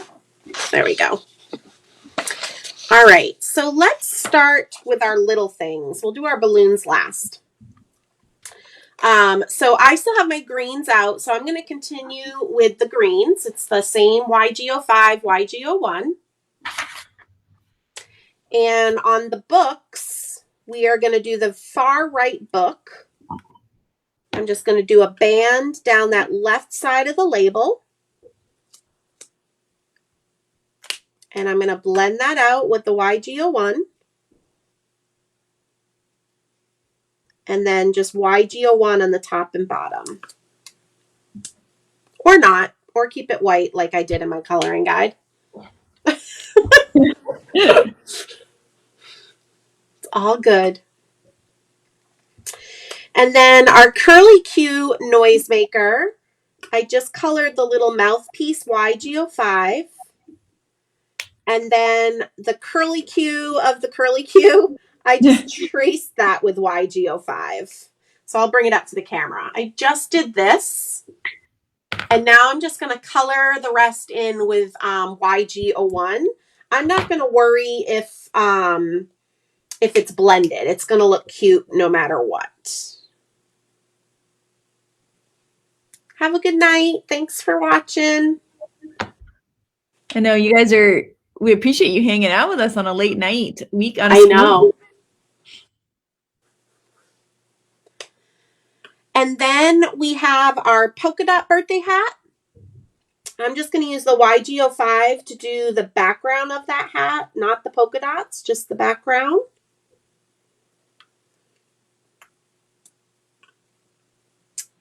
The bow on the present, I'm adding a little bit of YGO5 at the base of the bow of the ribbon and then the base of the bow. Sorry, the base of the ribbon and the base of the bow. I'm telling you, like the words, like to explain the pieces. No. Rita, yes, it's being recorded and it will be on our Facebook, lawnfawn Facebook page. It will be saved. Yeah, so it'll be up later tonight. Once the class ends, it just takes it a while to process it, but then it should be up later tonight. So then you'll be able to catch the rest of it. And within the next day or so, Linda will put the link to the live on the Create With Us page as well.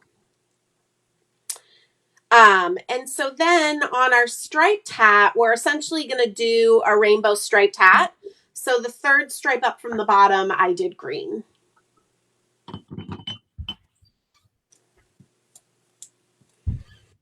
I'm going to leave my greens out for balloons, but again, we're going to do the balloons last. I just think it'll be easier. And now I'm going to get out my pinks. So I'm going to get out RV21 and RV10.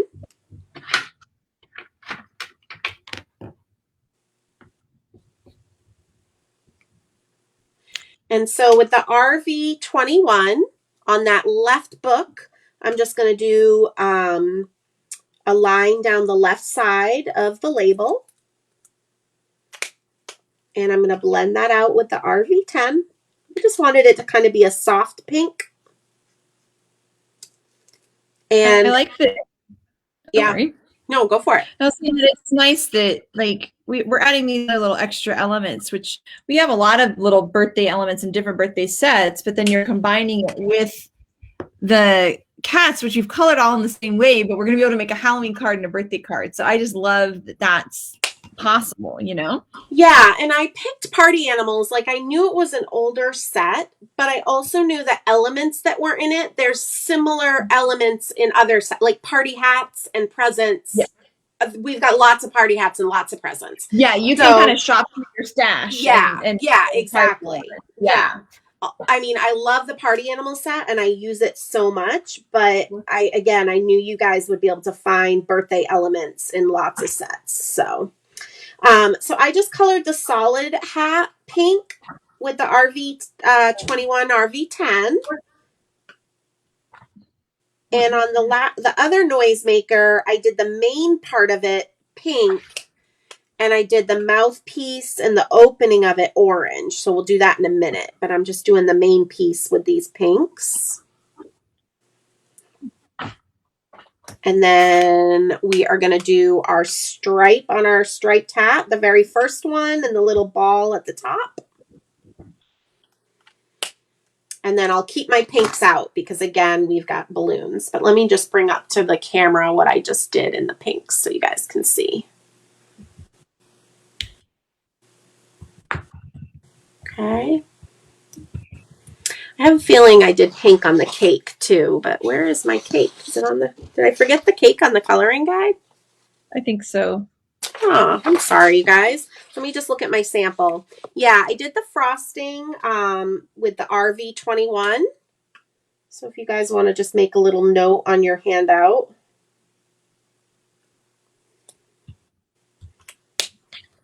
And the candle is YG05. What about the like cake part? We'll do that part in a minute. Oh, okay, got it. Yep, when we get to the oranges and yellows. All right, so now we are going to do our oranges, yellows. So I'm going to grab the YR15 and the Y35.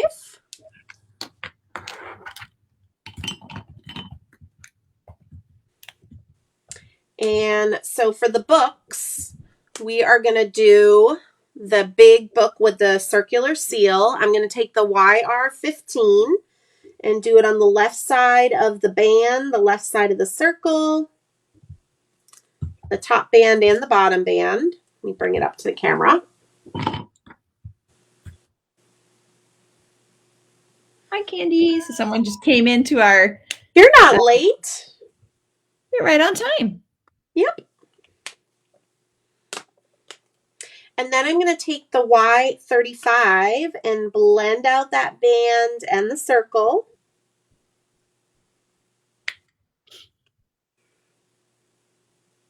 Someone mentioned Plan On It Birthdays as that being a good set that has a lot of birthday things. That is a really good one. Yep. Yeah. I like those little Plan On It sets because they've got like these little hidden nuggets. Sometimes you're making a card and it has like the perfect little something something to use on a card. Yeah, right. Oh yeah, we have all the planner sets right here because we were looking at them the other day. We were wondering if we should make dies for them. Oh.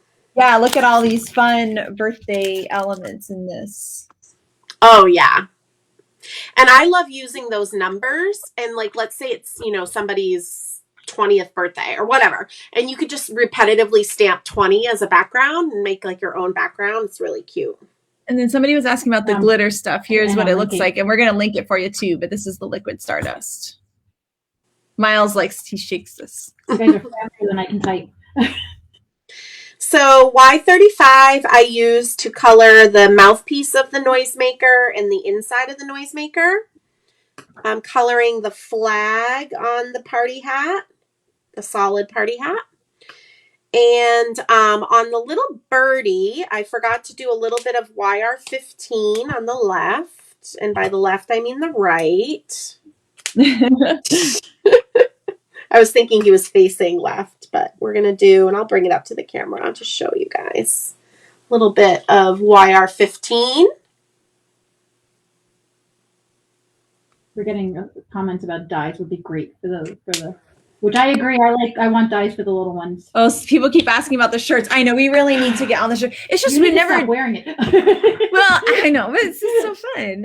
But yeah, I know we need to get on it. It's a little. We've never done clothing before, so it's a little more complicated because there's so many sizes and all of that. So we are working on it though, Mike and I just had a meeting about it today, so yeah. we are actively working on it. I promise. Yes, but yeah, it's nice. It's cute with the lawnfawn logo. So the little birdie, I blended out the YR15 with the Y35, but I did his little belly with the Y21 just to kind of soften it a little bit. And then that's what I colored the cake part of the cake, Kelly, is the Y21. The Y21, okay. Yeah. And you can do the candle with either, YR15 or Y35, whatever flame color you would like.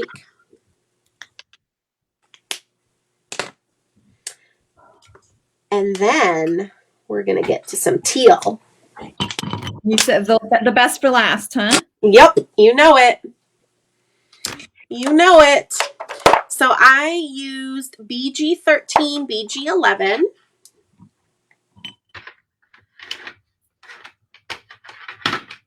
Welcome, Marie. We are happy you're here joining us for your first time.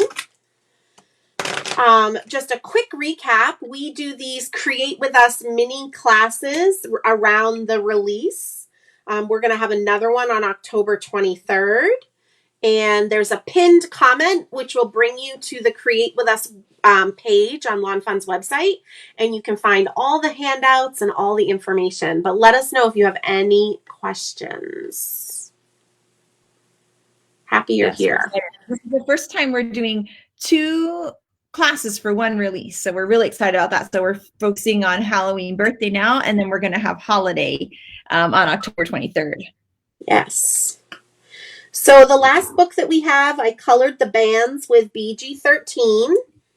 And then the spine, I did a little bit of BG13 down the left. And I am going to blend that out with BG11. The present is the base of it. I do a little BG13 up from the bottom.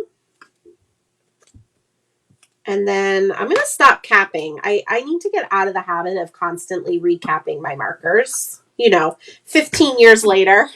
I do it too. I recap everything. I just feel it might sound obnoxious on the live. So, all right. And then I'm going to blend that out with the BG11.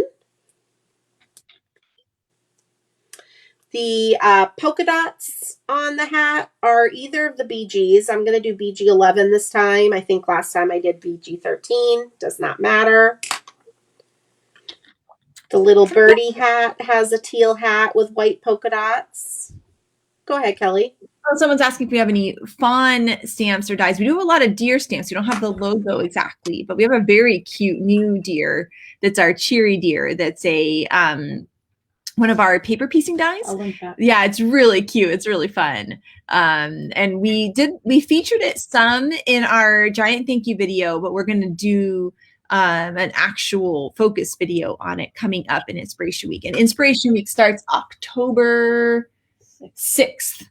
I thought it was the 8th, the 6th. So October 6th. So we will have a whole new set of videos, and we're going to we focused on fall and Halloween in September. Now we're going to be focusing on holiday, Christmas, and winter.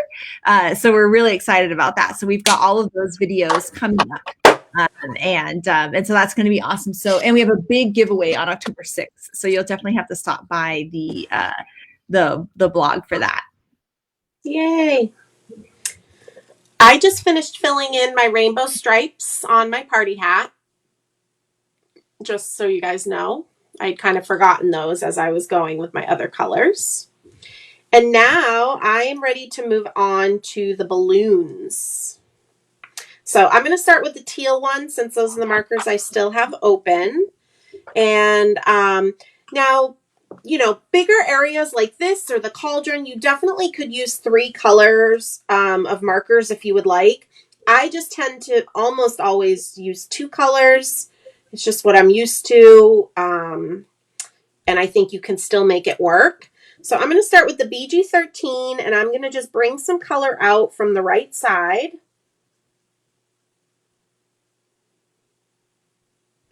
You could go fairly generous with this because the balloon is bigger. So it's going to look like this.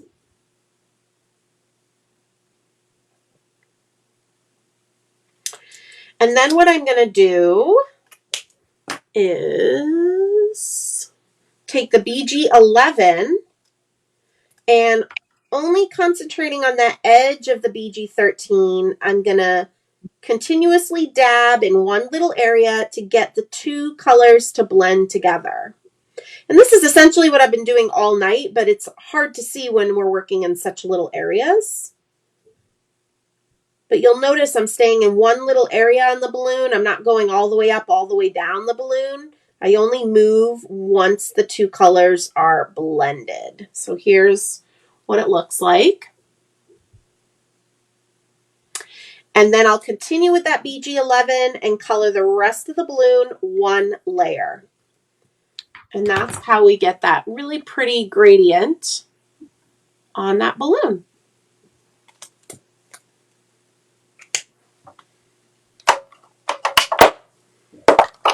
I'm going to move on to my greens.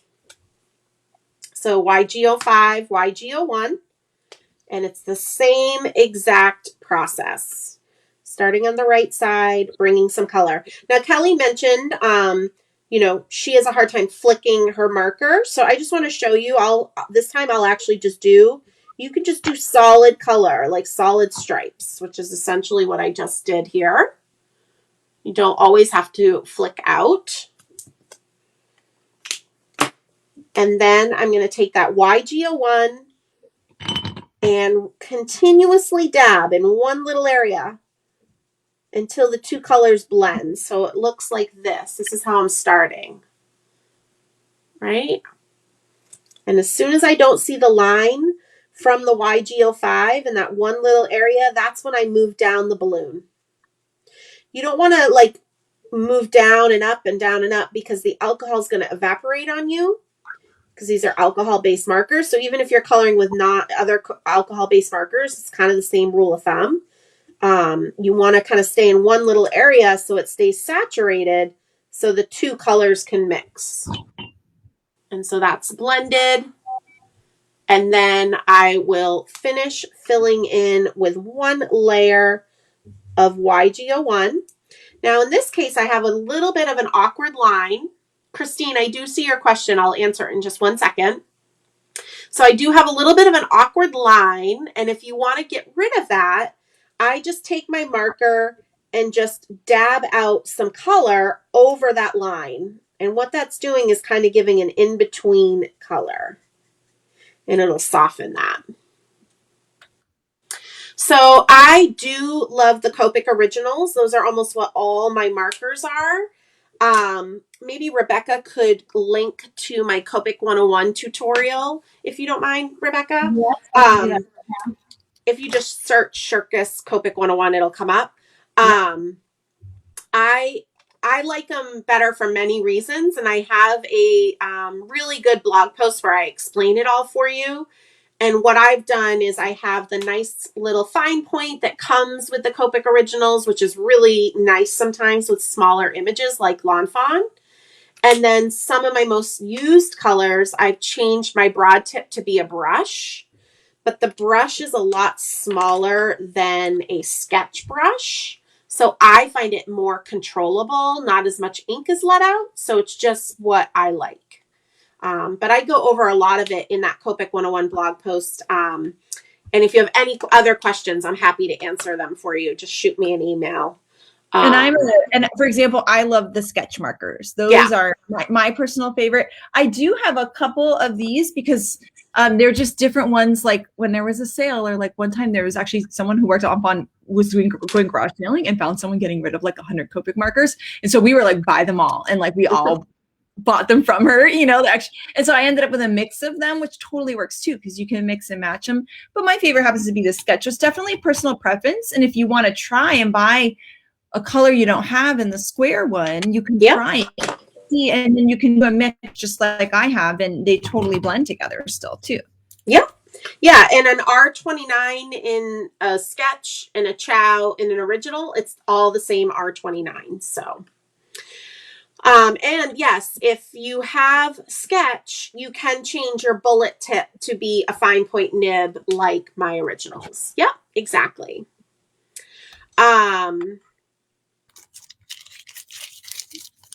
Yes, Katie. I know I've been branching out on my Copic colors lately. I think I have done, I mean, this has been my full-time job for many years now, but I have to tell you, I think Kelly will agree. I mean, we've had so many different virtual trade shows, and I've taught more original classes this past year with the pandemic than I've ever done. So I've done a lot of coloring.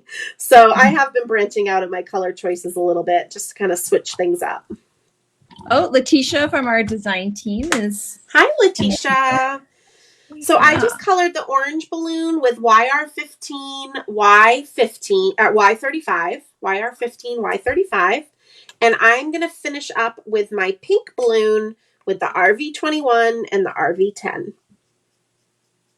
And Letitia is an original Lawn Fawn design team member, which is pretty amazing. So she's been with us since the very beginning. We love you, Ooh la la.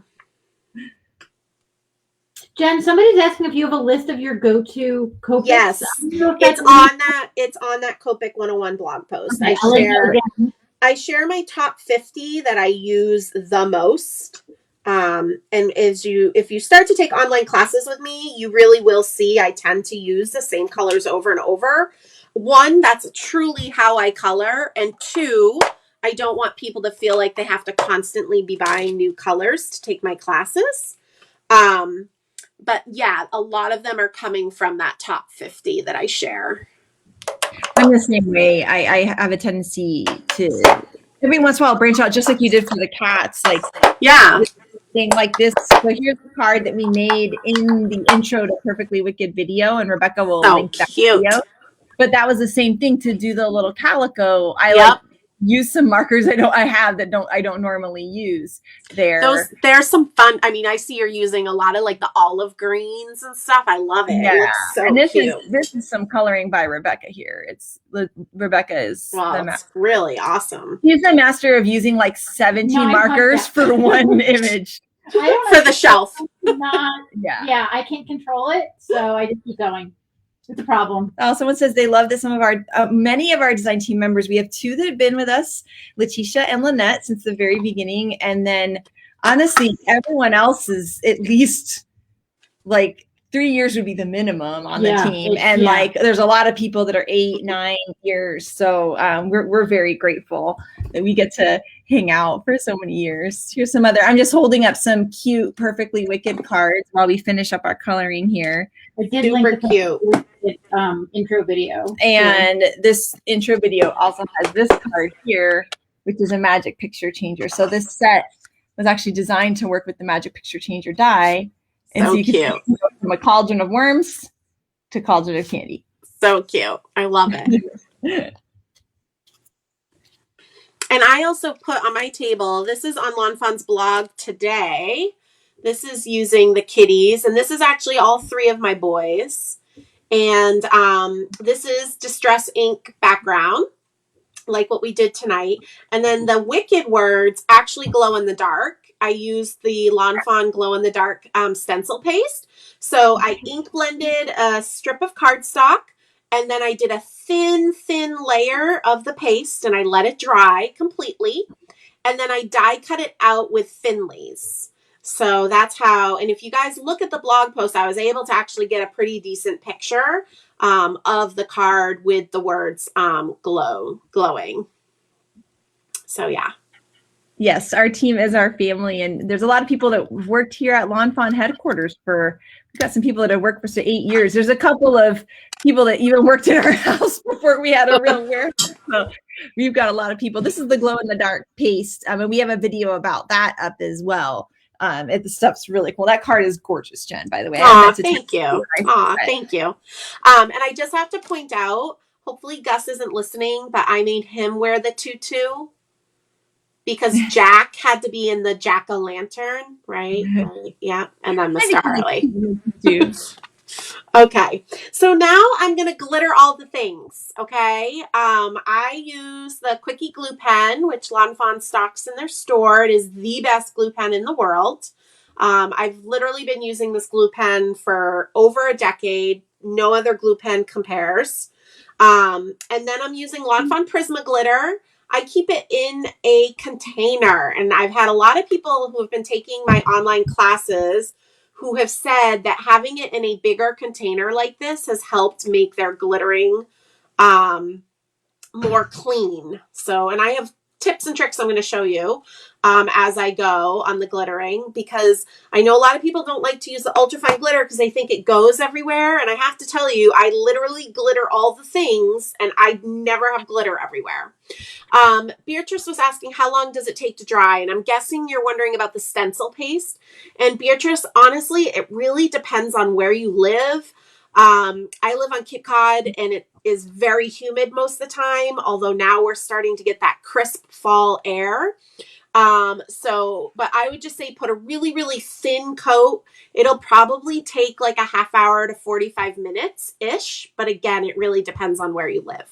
And Kelly's showing you Happy Halloween. And that's the set that I got all the costume pieces from. I've done that before. Yeah, and the costume, because we keep our critters mostly relatively the same size, you can use a lot of things. She used the costumes for these wiener dogs.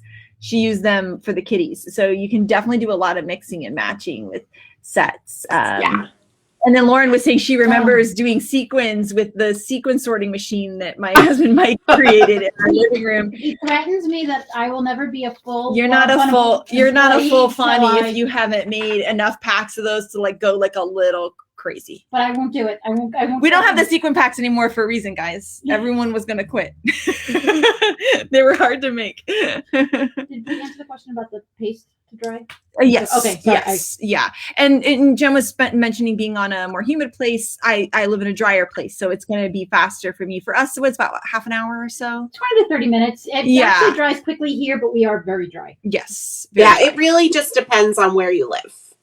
Yeah. And also how thick you put it on. Yes, that's actually a because like here's a card. So this is really cute where we put the kitties in fall leaves, which is really a fun way to use them. And here you can see I was actually inspired by a card that Mindy made that she actually sent me, which I felt so honored because I loved it so much. I had to text her.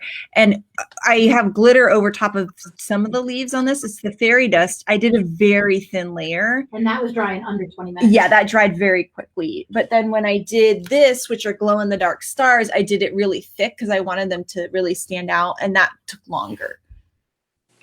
And we're going to use if you want to, remember everything's optional, but if you're going to play along with us in the next Create With Us, we are going to be using the fairy dust stencil paste. And I have some fun things we're going to go over in that class too. So I'm just taking all my pieces off that need to be glittered off of my tape. And I'm just taking a little bit longer because, again, my stuff has been on tape for probably a month now. So I'm just trying to make sure I'm not ripping my images too much. So The kitties and the shelves can stay on the tape for now, but everything else is going to have a little bit of glitter. And I'm going to show you guys how I do the glittering, and then I'm going to just kind of keep doing it. But basically what I do, like at the top of the cauldron, I'm going to add glitter. So I take the Quickie glue pen and I fill in just that rim of the cauldron.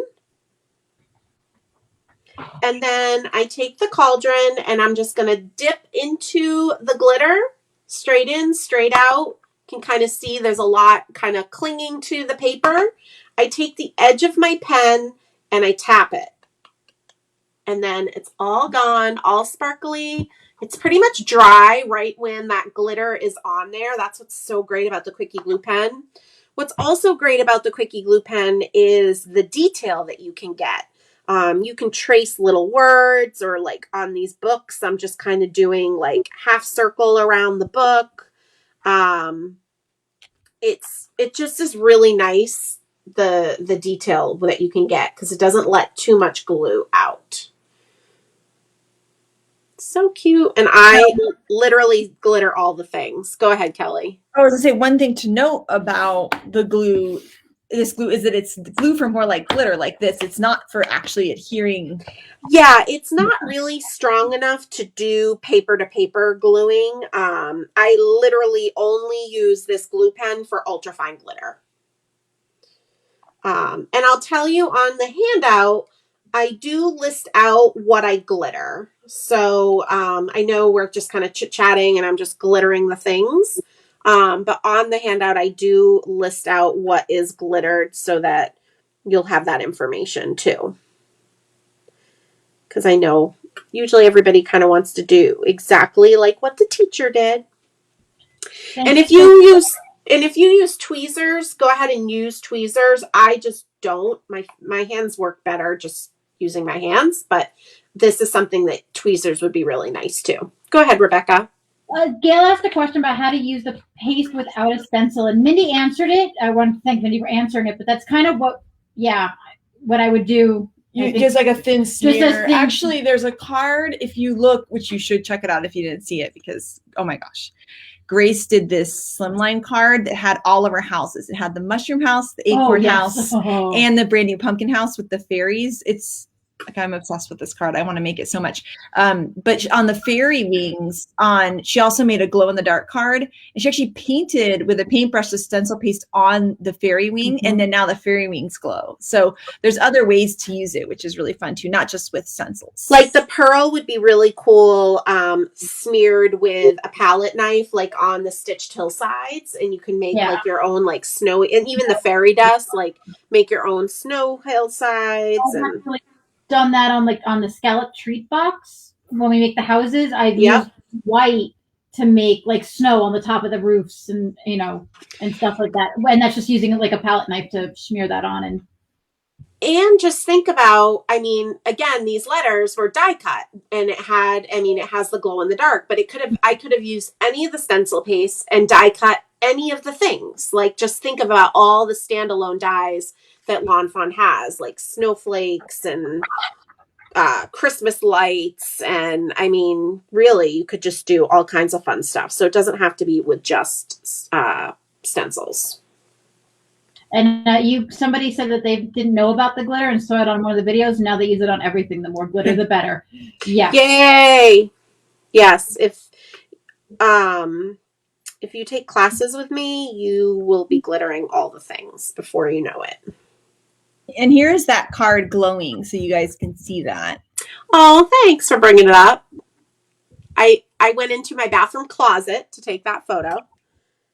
And Letitia's asking if you're here. Yeah, together. Rebecca's hiding, but she's here.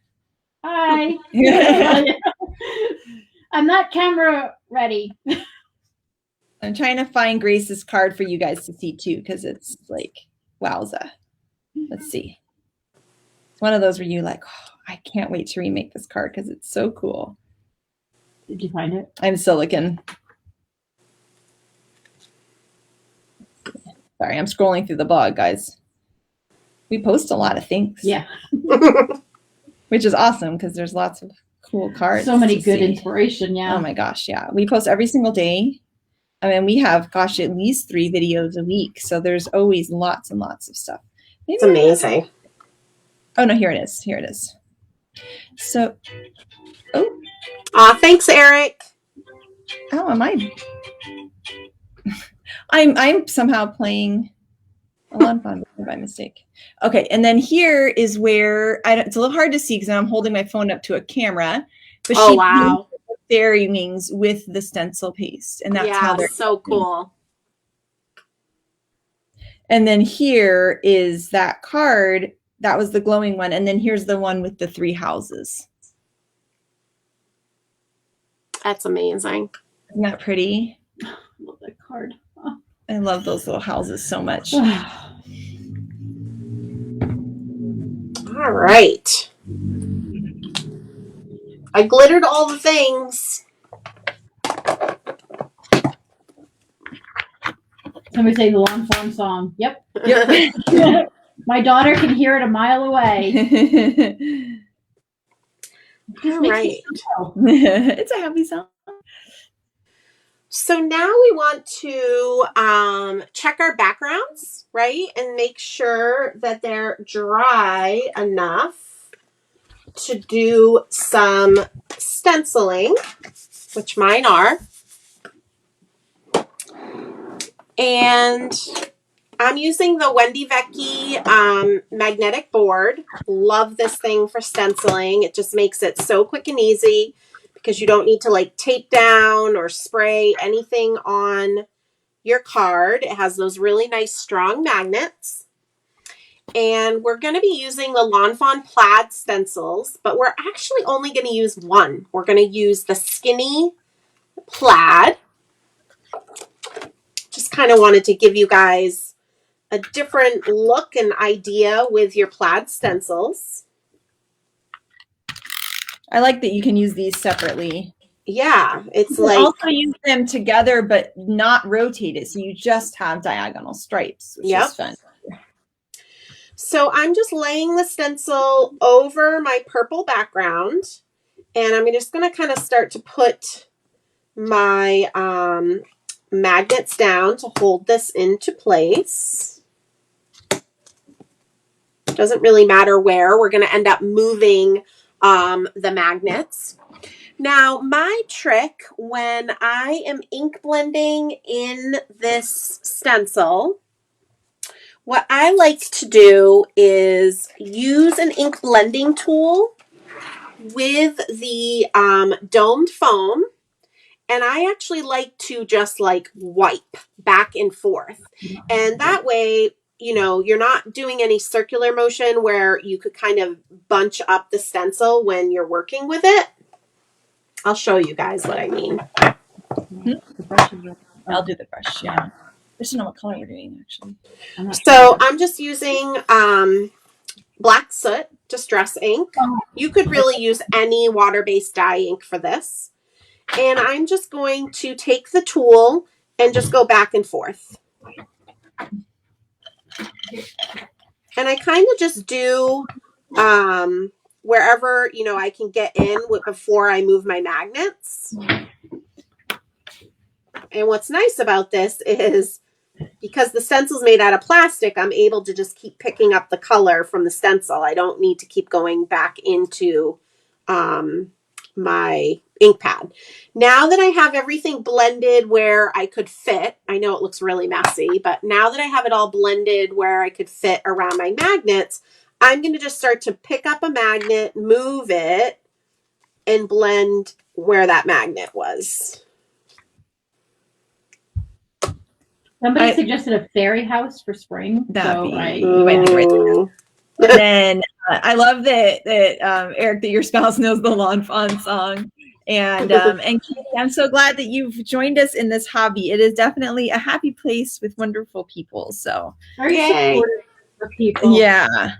That's why we called this Create With Us, because it's like you can sit with us, you know? Yeah, everybody can sit with us.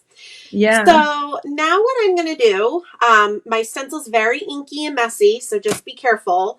But I'm going to just gently move my magnets away so I can move my stencil. And I'm just going to take this same stencil, and just watch me. I have it this way. I'm just going to rotate it once.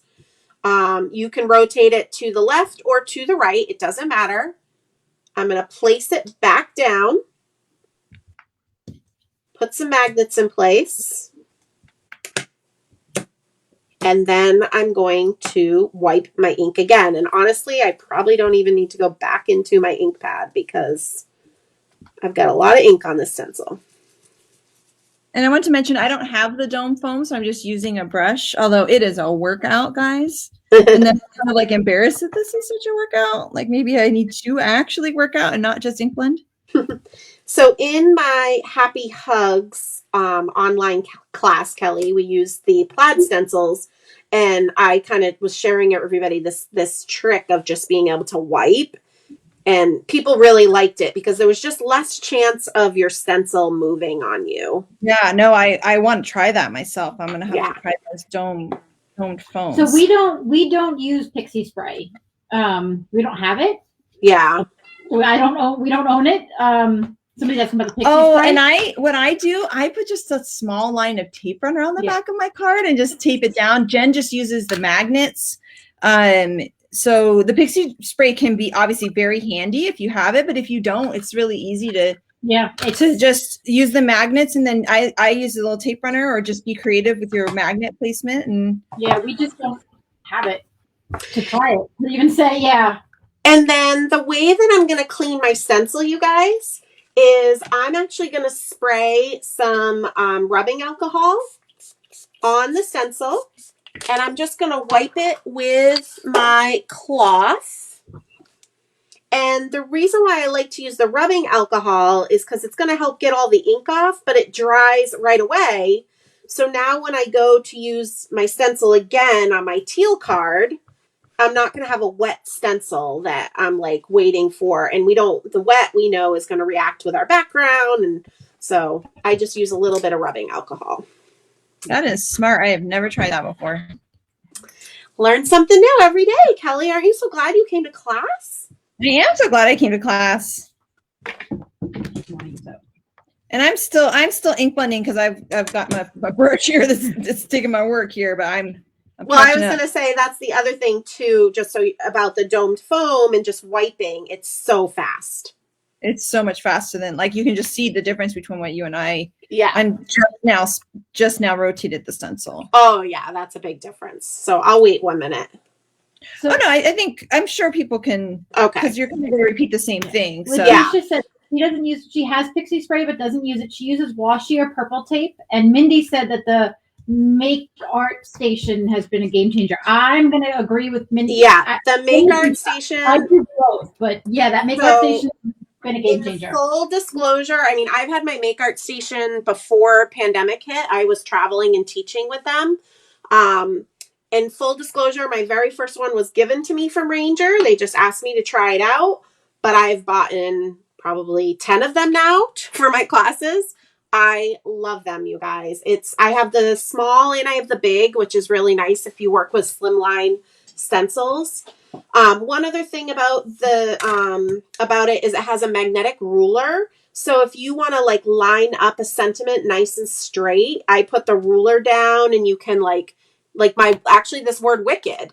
I definitely put this down and held it to be able to put my letters down and make sure they were nice and straight on my card. So I use it every day for something. And we do have. I'm linking. We'll link you to the station. I always call it the staycation. Yeah. And I'm sort of weird, like wishful thinking, because like everyone dreams of vacation, but I really dream of like a staycation. Okay, so now I am going to use salvage patina and a domed foam, and I'm going to do the same exact thing on our birthday background. So nothing different.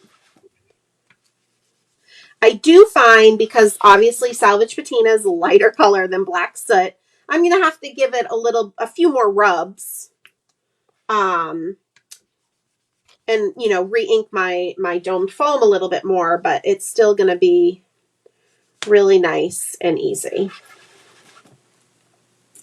And again, just if a magnet's in my way, I just pick it up and move it to another area.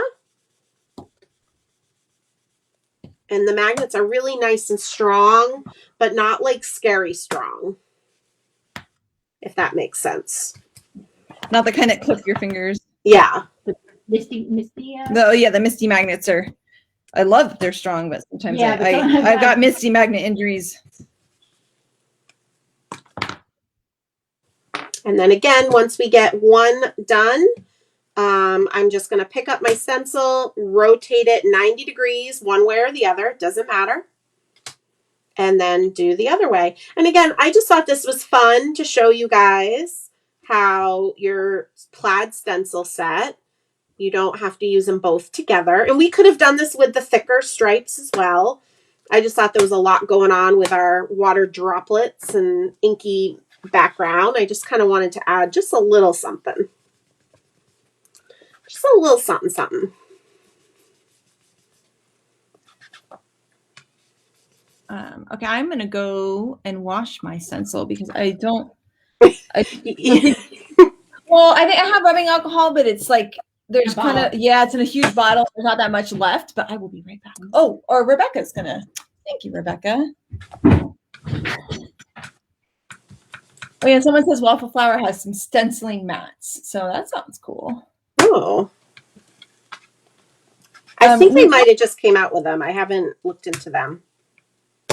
Another fellow, Kelly, is asking if we sell the white paper. We don't sell the Ranger paper, the heavy stock or watercolor yet, but we're going to start bringing it in. And excuse me, I always get hiccups later at night. And so we're going to start bringing that in. But really, I used just normal watercolor cardstock for mine, and mine still turned out really nice too. So you can also do that.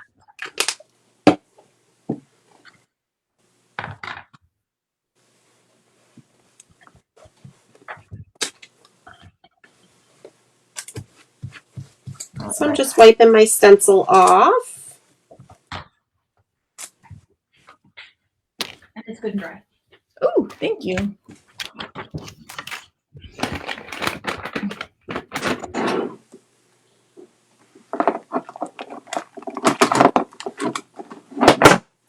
Misty magnet blood blisters all the time. I'm so glad I'm not the only one. So I just treated myself to a new Misty because I have some people helping me kit for my upcoming events. So I've lent out all of my Misties. And in the new Misty, there's a whole little booklet of warnings about the magnets. Oh, really? Yeah. That's funny. I literally have the original Misty. I bought her first one. That's so cool. Yeah, I was like, I could have been okay without it, because again, I know I'll get my other ones back, but I was like, you know what? No, this is a good chance to treat myself. Yeah. Okay. I went frozen for a second, but I think I'm back. I see you. You're good. Okay. Oh, I love that Eric keeps trying to show you things that we're on Zoom. You know what I do with Zoom a lot is I point to my screen as if people can see me what I'm pointing to. I mean, people are so smart with their alcohol spray bottles. I got a lot of spray bottles. Okay, I've got a bigger brush and a bigger ink pad, and things are going better. Yay! I'm gonna send you some domed foam, Kelly. Oh, nice! It's like a true friendship right there. I know, right? I also I like saying it. Domed foam. Domed foam. Dome foam. We always talk about funny name things. Once I realize I have to do a voiceover with it, and there's certain things I struggle to say. I'm like, oh, why do we name it that? It's fun. All the stitched things. Oh yeah, I have struggle saying the word stitched. So every time. Oh well, that was smart. Yeah, so I say stitched instead of stitched. So I have to redo voiceovers a lot.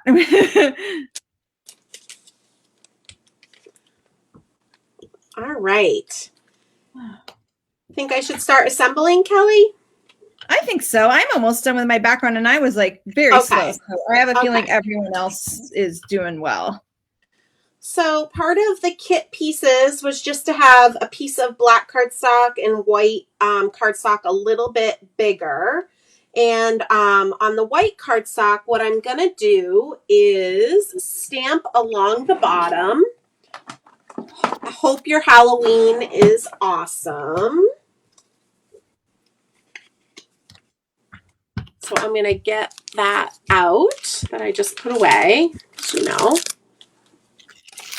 And we've talked about this before in our Create With Us's, but I just want to mention it again because it's awesome.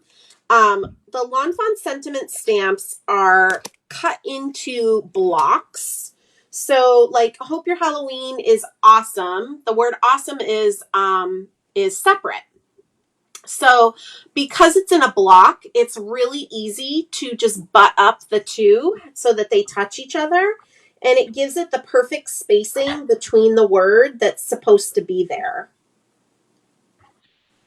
Yeah, and you can mix and match if the font is the same in the same size in the other set. You can mix and match different sayings as well. So something else I like about this magnetic ruler is it also has a 0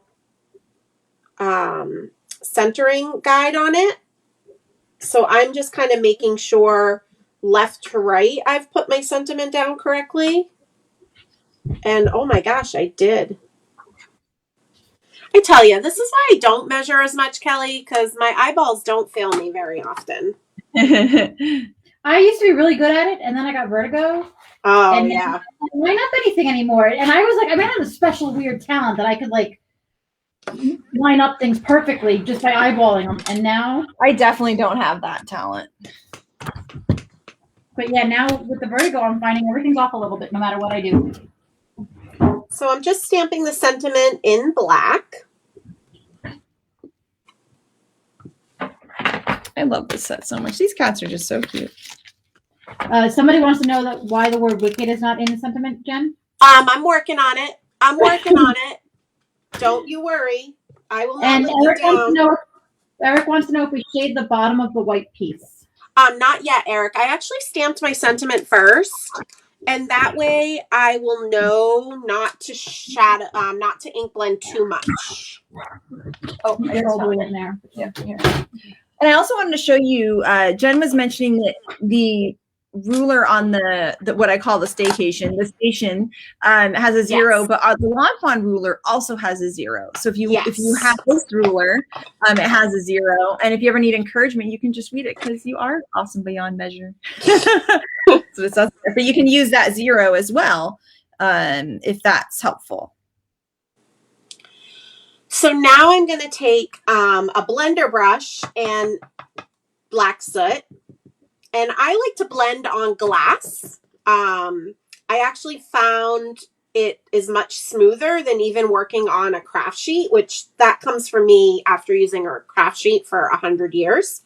So I always just tap my blender brush right on the glass, and you can kind of see it left a lot of ink behind. And then I'm going to just kind of go into the edge of this cardstock. Now, the reason why I'm using a blender brush instead of the domed foam is I'm getting a softer application of the color. In a week, sometimes I'll ink blend with brushes. Sometimes I'll ink blend with foam. It just depends the look that I want. And of course, I have a little smudge on mine, but it's all good. It's a handmade card. So I just went up the sides and up the bottom. And again, this is why I did my sentiment first, because I wanted to make sure I didn't go too dark where the sentiment wouldn't show up. But I just kind of made it like this.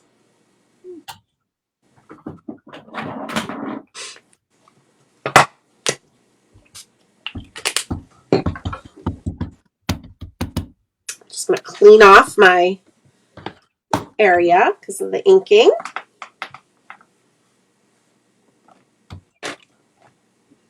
And then I'm just going to attach this with a runner to the black cardstock.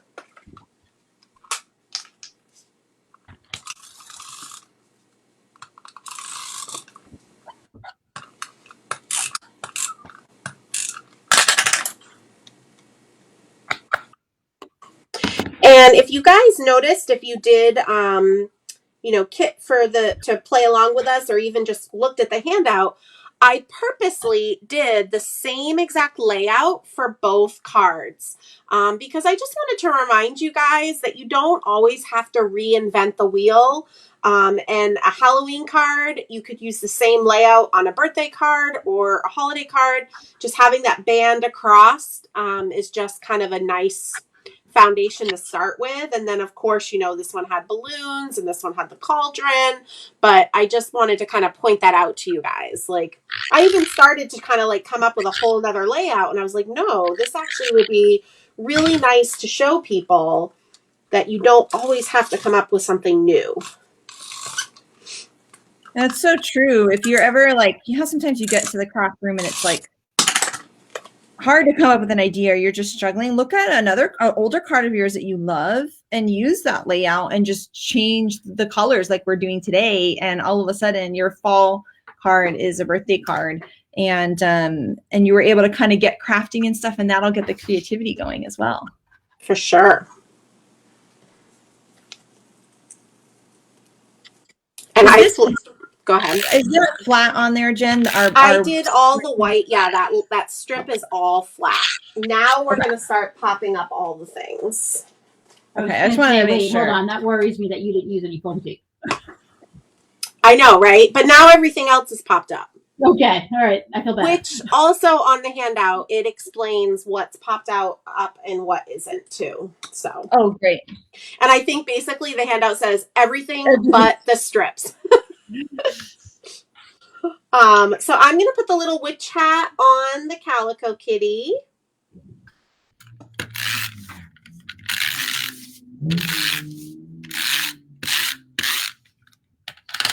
And I think I was teaching with this set for Firefly Farms online event.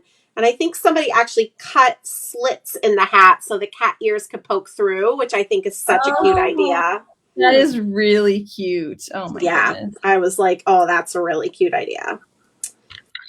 And I'm going to go ahead and put foam squares behind the cauldron, the Calico Kitty, and Mr. Harley, the black and white cat.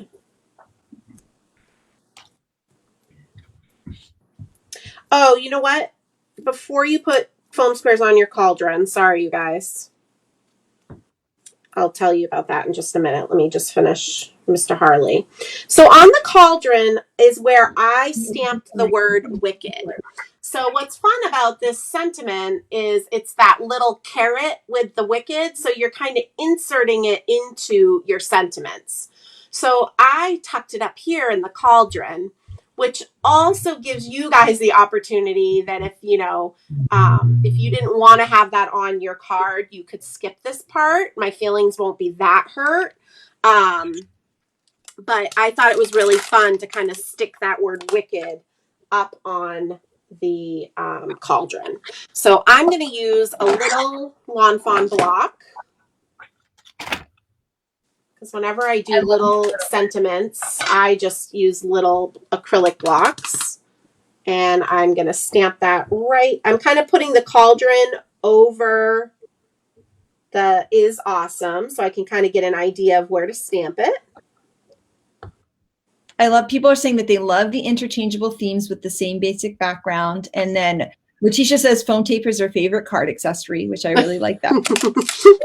And Sandy loves the blended black at the bottom. I like that too, because it feels like it got, smoky. In there, right? Yeah. It's like all smoky. All right. And now I'm going to foam tape my cauldron, or pop dot it, or whatever it is I'm doing. And I wanted to just show, just so you guys can see it. On my card, what I did was stamp the wicked right there, just so you can see how you can stamp it into a sentiment. So if you like the wicked, you can even have a wicked happy birthday or things like that. So I feel like when I say it though, it's like not quite right. Like I can't pull the wicked off. Although I lived in NorCal in the 90s. So it could be, hope your Halloween is hella awesome. There you go. From NorCal in the 90s? So because I do have Wicked on my cauldron, I stuck that down where it belongs in the sentiment. And then now I'm going to start to fill my kitties in around the cauldron.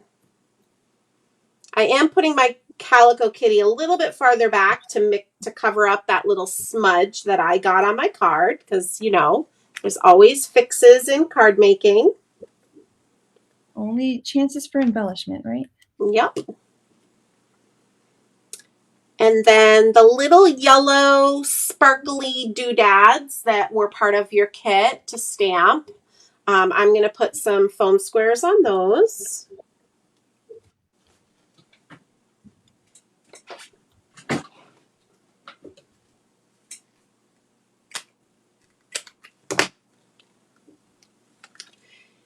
And then I'm just going to arrange this little yellow sparkly kind of coming out of the cauldron.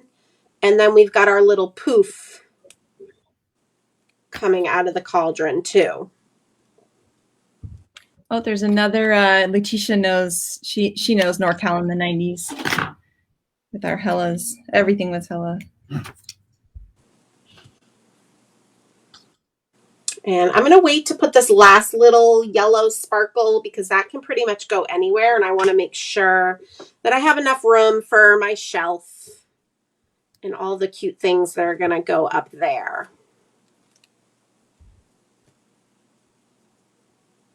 So I'm going to get out my Halloween books and my Halloween potions because we've got a little bit of stamping to do on those as well. You guys, that's what also is fun about this set. Which, by the way, Kelly, like a fun little add-on set down the road, maybe some other styled books, but then some other non-Halloweeny words to put on our books and stuff.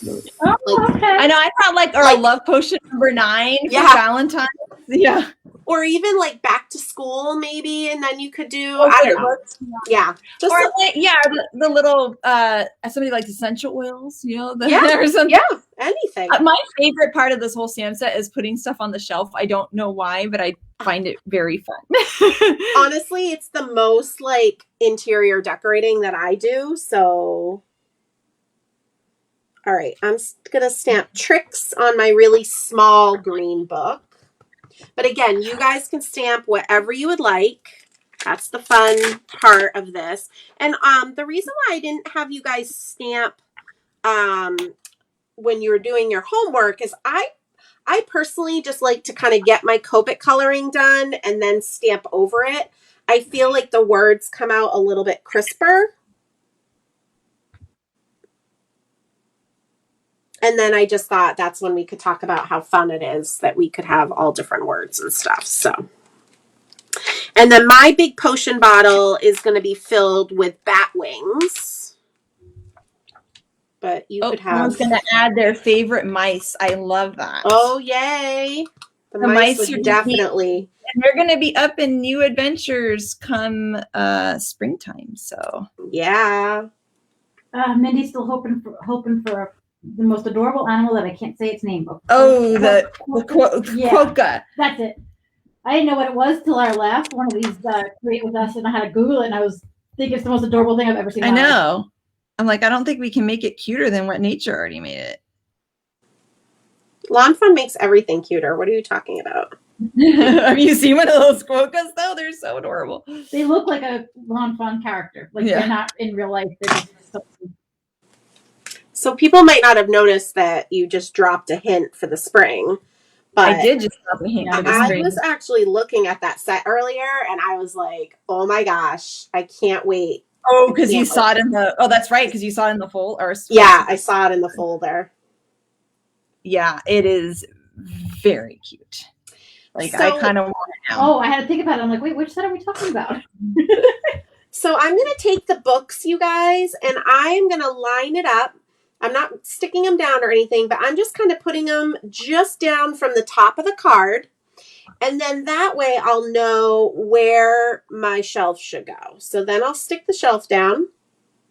I have foam squares under it. And then I'll put foam squares behind the books and the potions and then put those into place.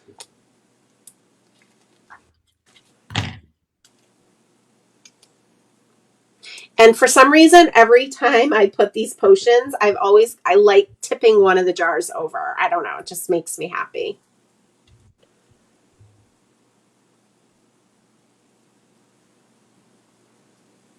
Somebody said we need more hippos. Oh. Right? I kind of like that a idea. Good suggestion. I have to write that one down too. Did I lose my worm? Check your elbows. That's where Kelly always finds everything. Yeah. I know. I actually... More in my hair. Oh, here he is. Oh, good.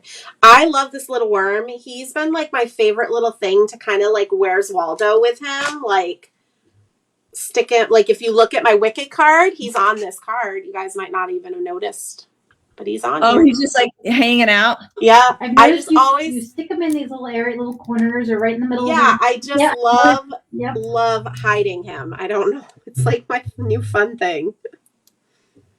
All right, so the little worms. I want to talk to the other girls that kit you and wonder the same stuff about all the little things you use. Well, when you're doing the die cut stamp method that I do, doing little stamps isn't any harder than doing big stamps, honestly. No, it's the kitting of it all. Oh yeah, all the tiny pieces. Oh, putting it in the bag. Kitting of it all. Gotcha. Yeah. Gotcha. I understand what you're saying now. We lose a lot of worms. Mm-hmm. I didn't have anybody say they lost their worms when I did Firefly Farms class. All right, now we lose them when we're kidding. Right, I know. Yeah. So a fun little trick I wanted to share with you guys real quick for the glittering. Because I didn't glitter my yellow sparkles yet, I wanted to show you a way that you can do your glittering once it's on the card, but it still keeps it clean. So again, I'm using my Quickie glue pen, my bucket of glitter. I am going to fill in whatever it is that I want glittered, and I'm just going quickly because the Quickie glue pen does dry really quick. So if you're doing a big area, you really should do it in like sections. And then I have the cap of the glue pen on the back of the pen. I'm going to use this like a scoop, and I'm going to bring up a little bit of glitter. And I'm just going to put a little bit of glitter over where I put the Quickie glue pen. And this way I'm not trying to dunk my whole card into this glitter because that's another way that it would get messy. But you can see I have just a little bit in the areas and then I'll let it dump off. And then that's kind of the way you can put the glitter on once your card's assembled. Somebody has a request to bring back Purrrupapum. That one. Oh, we got to put that down on the bring back list. Yeah. Shari and I have been trying to convince Kelly to bring sets out of the vault. Yes, I just have to convince Erica to bring them out of the vault. All right, I will write Erica a letter tomorrow. Because like special delivery needs the mailbox. I know. See, I asked for more birds. After having the toucan set, I want more birds too. I was like, they're so fun to color. I think they're just fun to make cards with. All right, I lost my worm as well. He'll come back eventually. But aw, so cute. Oh, you even have yours on a card base, overachiever. I know, so fancy. Yeah, not me. You and me. No, someday. So in the homework instructions, I had you guys already stamp a happy birthday. And this was from the party animal set. But again, any birthday sentiment from any of your birthday sets will work. And I stamped it in bubblegum ink. And I'm just going to use the bubblegum ink pad and just ink the edges a little bit. Because we're putting this on white, so I just kind of wanted it to stand out. Now, I stamped my sentiment on a banner, but you guys do not need it on a banner because we're going to cover the ends of the banner with the kitties. I just had these in my drawer and it was just easy. And I did put that in the instructions. So I just inked the top and the bottom again, just to kind of give it a little something, something. Let me wipe off. I keep losing my flour sackcloth.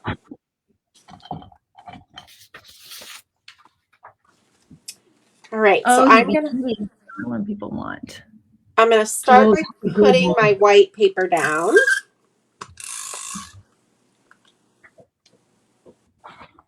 Oh yes, heebie-jeebie would be cute with this. The spider cobweb hanging down. Yeah. And I keep forgetting to use my cute cobweb die, which is that tiny little cobweb die. It would be so cute with the set and like in the corner, like a with cobwebs, and I keep forgetting to use it. And just when you thought you were done glittering, you're not, because it's a Jen Shirkus class. I traced the word happy birthday, and this is what I was talking about too with the Quickie Glue pen, is it can follow the detail of that pen really nicely without like letting too much glue out. But I will tell you, it dries quick. So I'm only going to do birthday and dip it, and then do happy and dip it. And if you're a little bit, I mean, I glitter all the time. You could even just do half of the word birthday and dip it, just to make sure it's not drying on you too quick. Also depends on where you live as well. If you've got like air conditioning running. Oh yeah. Or I'm going to use the lawnfawn glitter pen to add glitter to my word. Go. Yeah, both ways is so fun. This is fun because this has a little bullet nib. Perfect. So that it's easier to trace the words. So I'm going to do that. This is a little bit more subtle of a glitter than using the it's like a pretty shimmer. Shimmer is a good way to say it. Yeah. We should have called it a shimmer pen. Well, nobody asked me, so. Yeah. I'm just teasing. Because are you sure? Because we usually ask a lot of opinions. I was gonna say you do ask me a lot of things, but I don't think I got asked on that one. Honestly, I probably wouldn't have thought of it until I used it. So exactly, yep. All right, so I am putting this sentiment strip down with Pop Dots. Shocker.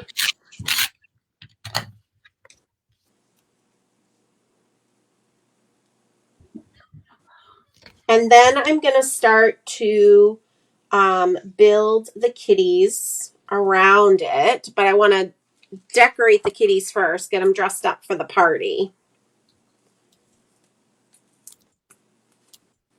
So we'll take the Calico Kitty off and Mr. Harley. Oh, Jack just jumped up here, so we might have a visitor.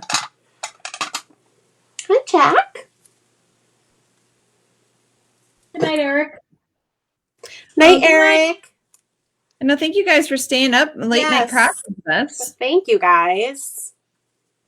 I like how the cats are, Jen, because it makes them look like they're holding a little birthday banner. I think that's really cute. That's kind of what I was envisioning. And I thought when I originally designed it, I did think that the banner part of it would show, but it didn't. But yeah, I still think it does look like that. I'm glad you said that. So for me, I just need to put foam on their heads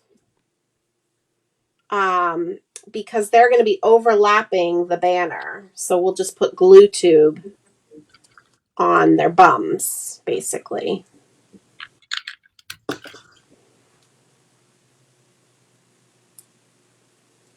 So cute.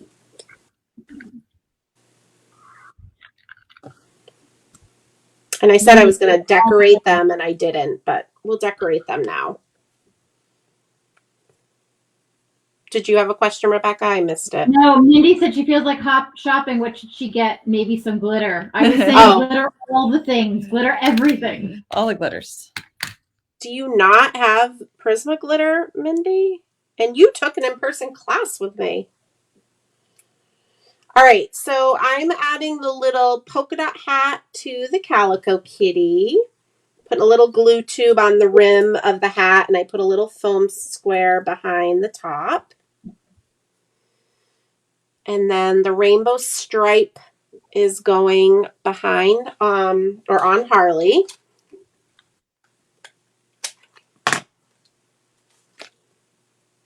And just so you know, in my defense, I know we're doing all kitties this class, but next Create With Us is all dogs.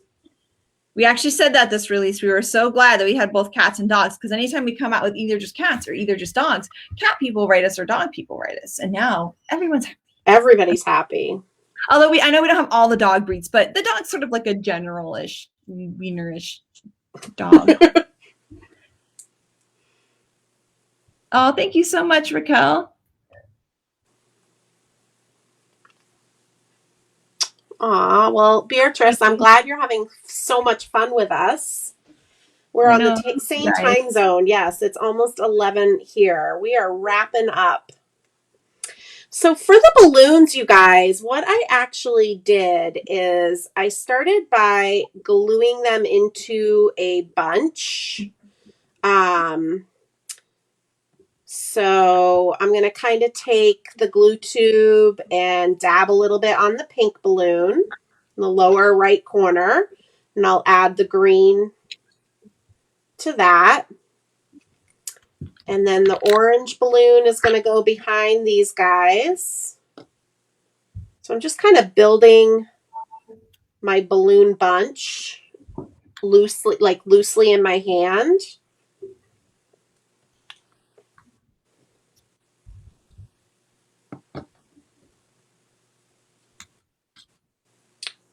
And then I looked at the strings and was like, okay, these are crazy. So I basically cut all but 2 off. And you can kind of just figure out which ones don't make sense. I mean, if only one makes sense, that's okay too. And that's kind of what I ended up with. And then I'll put some foam squares behind the balloon parts. And then I'm going to hide the strings behind the banners. So it was just kind of my way of making my own bunch of balloons with that one stamp.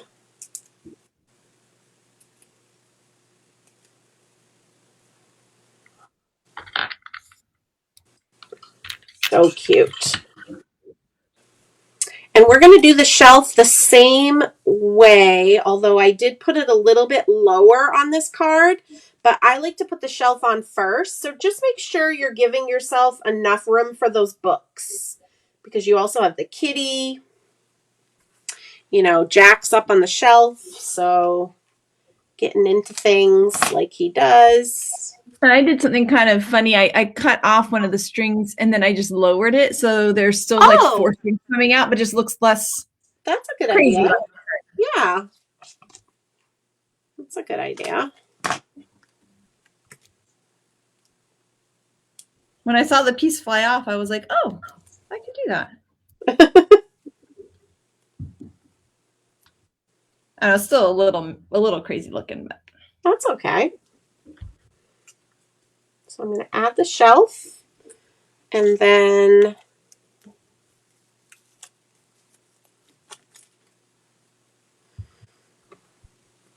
we're going to put all the things on the shelf. Kelly's favorite part. Yeah. I love these rainbow books. Like, who doesn't want these books on their shelf? I actually bought a set of rainbow books that I have on my shelf. They're very cute. I was tempted. I saw them online. I was like, and they're really like nice classics, like Secret Garden and Peter Pan and something. Cute. And but yeah, I love them. They make me happy. I've never read them though, because I don't want to mess them up, because they look so nice, you know. But maybe I should one day. Also, some of those classics, I've never read The Secret Garden. Yeah, there's a couple things I've never read. Yeah, I don't think I've read The Secret Garden. Yeah, I read that one. Can read it to Miles. Oh, I know, right? I mean, not necessarily now, but those rainbow books. Oh yeah. Oh my gosh, that's my dream. I already read him so many books. but it's mostly little blue truck right now. So I put my shelf too high and the hat doesn't fit. So I'm going to actually have the hat going like off of Jack's face because honestly, that's probably the way it would be if he had a hat on. Yeah, I got to say that my two dogs do not like costumes. If you put a costume on Mo, she literally just freezes. She just It's the funniest thing ever. is like this. She can't move anything. Like she's like, oh, I can't move. But they look so cute, guys. I know. And then Daphne just has a really mad face. My boys know. I mean, Harley will wear his harness and leash, of course, to go outside, but that's about it. And now I'm just adding the noisemakers to the kitty's paws, which honestly fits so perfectly. I had like a oh my gosh moment when I did that originally. And then we have a Halloween card and a birthday card. We played with inks and stencils and glitter and Copics and oh my gosh, we did a lot.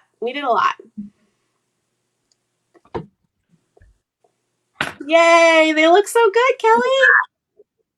I know. And then my background's all sparkly because I use that liquid star dust. Yeah. It's definitely. Really I mean, I know you guys are busy, but if you think of it, post your cards tomorrow on the stories. Oh, yeah. So that people can see. Yeah, we'll leave that on the desk and then we'll post it tomorrow. Just so that people can see yours. I think it'd be fun. Yeah, we'll definitely post it. And remember, you guys, if you post your cards, use this hashtag so that we can see what you're creating. And it's totally okay if you didn't create with us tonight. It could be a month from now. Totally okay. And yeah, if you caught up with us, mid-class, definitely watch the replay to see how we made our backgrounds.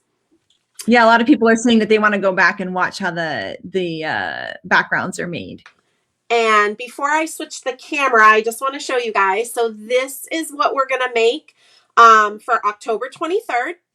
All the information is on the Create With Us page on Lawnfawn's website now. So you can get the supply list, the homework. And please remember, you guys can substitute. We are going to be using the snowflake stencil, but you could use pattern paper. You could do the ink smushing that we learned tonight. You could just ink blend.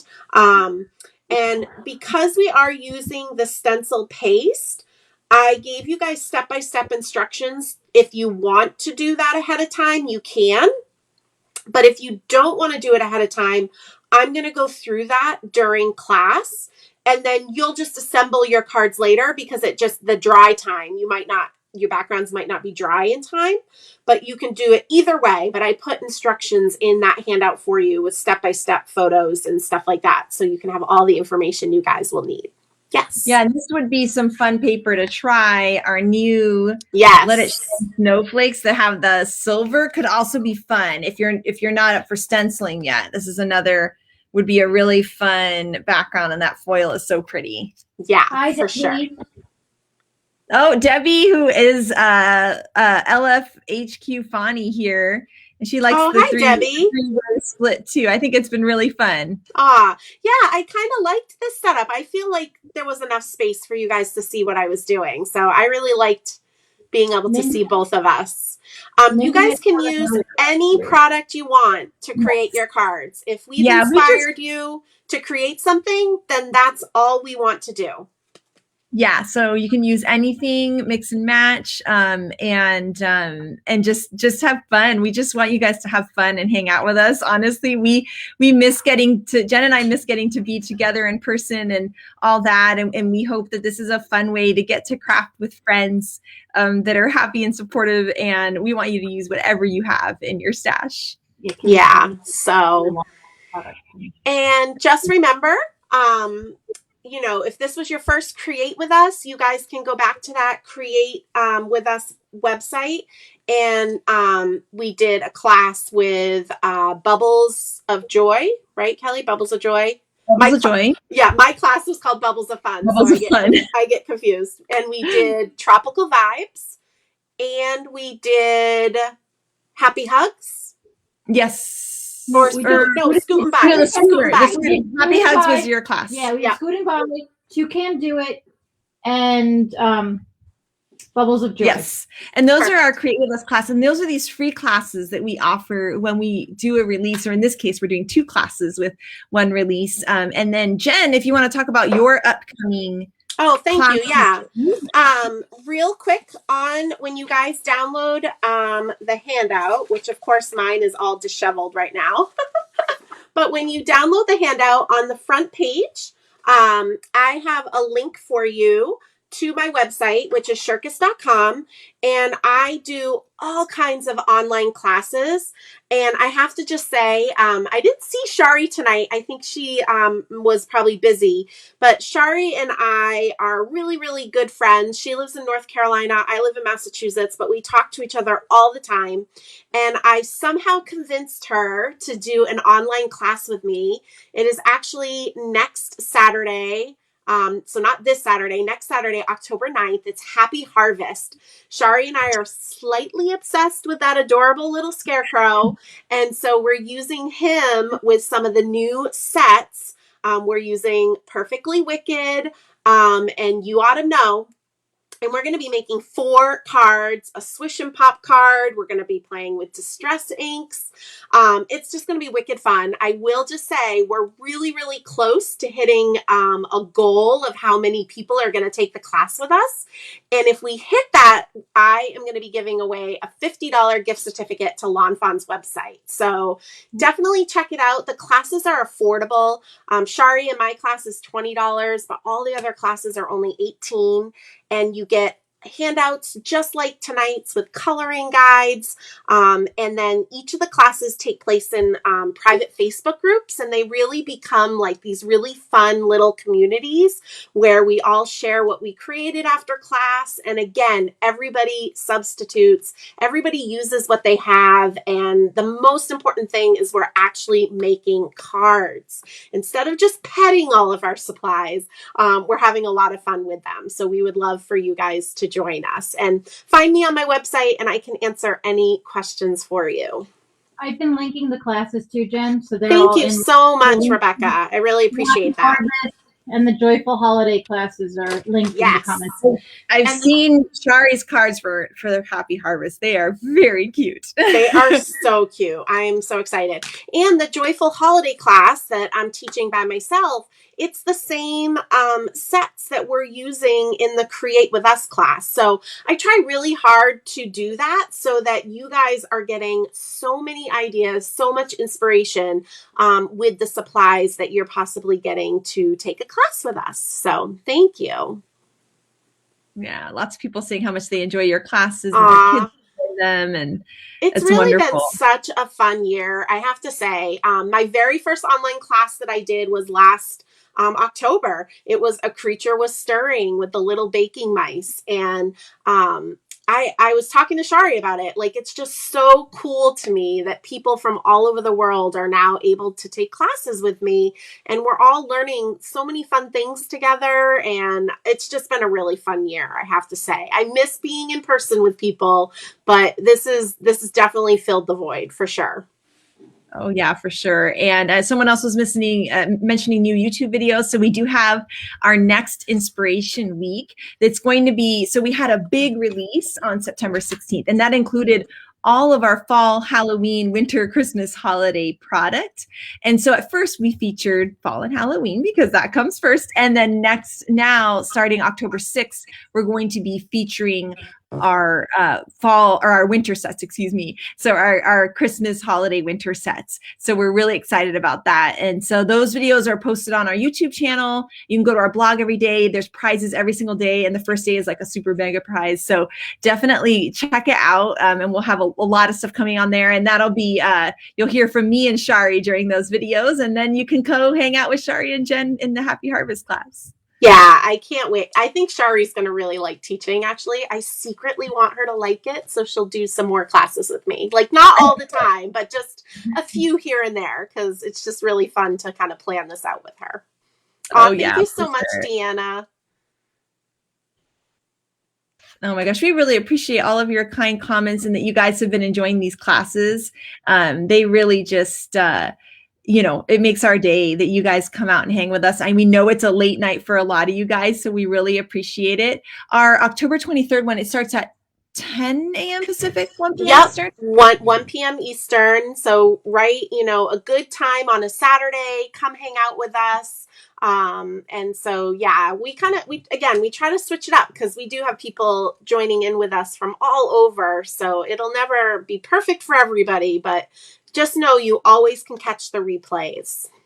Yes. Yeah. And we really look forward to hopefully seeing you guys on that Saturday and seeing you guys in Jen's awesome classes. And once again, we just appreciate you guys so much. And appreciate that you've been excited about this release and these new products. It really just, it makes our day. We work really hard on them. And what the best part is getting to see you guys create with them. So keep sharing what you make, not only your cards from this class, but anything that you make, because we truly love to see them. And we talk about your cards here in the office every day. Oh my gosh. I mean, like Kelly doesn't get on social media as much, but I mean, I will text her sometimes at 11 o'clock at night, a screenshot of one of your cards. Like, look at how amazing this is, just so she can like see. And it's just it's so fun to see the release come together. And, I do get to design with the stuff ahead of time because I help out with trade shows and things. But then once the release is out to the world, it is so inspiring to see what you guys create with the products. It's amazing. I'm blown away every single time. Every time you guys always come up with something we never would have thought of, and it makes the sets that much better and just makes us so happy. I know someone else was asking. So October 23rd at 10 a.m. Pacific, 1 p.m. Eastern is our next Create With Us class. And all the information is posted on lawnfawn's website in the Create With Us section. Yep. And that's pinned to the top there. So, or the bottom. It depends on how you're looking at it. Sorry. But it's pinned. And so you guys can click that link and already see like the handout, the coloring guide, the homework, all of that. And we're just really excited to be creating with you guys again in about a month. I'm already looking forward to it. And feel free, you guys, if you have any questions about these Create With Us classes, I have my email address on the handout and everything. Feel free to reach out to me. I'm happy to answer questions, or maybe you need help thinking of a substitution for something or anything like that. Just shoot me an email.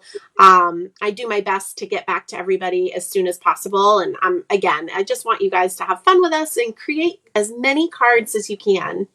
Yes, for sure. And thank you guys again for your kind and sweet comments. We really appreciate it. We really love you guys too, and appreciate you being here with us.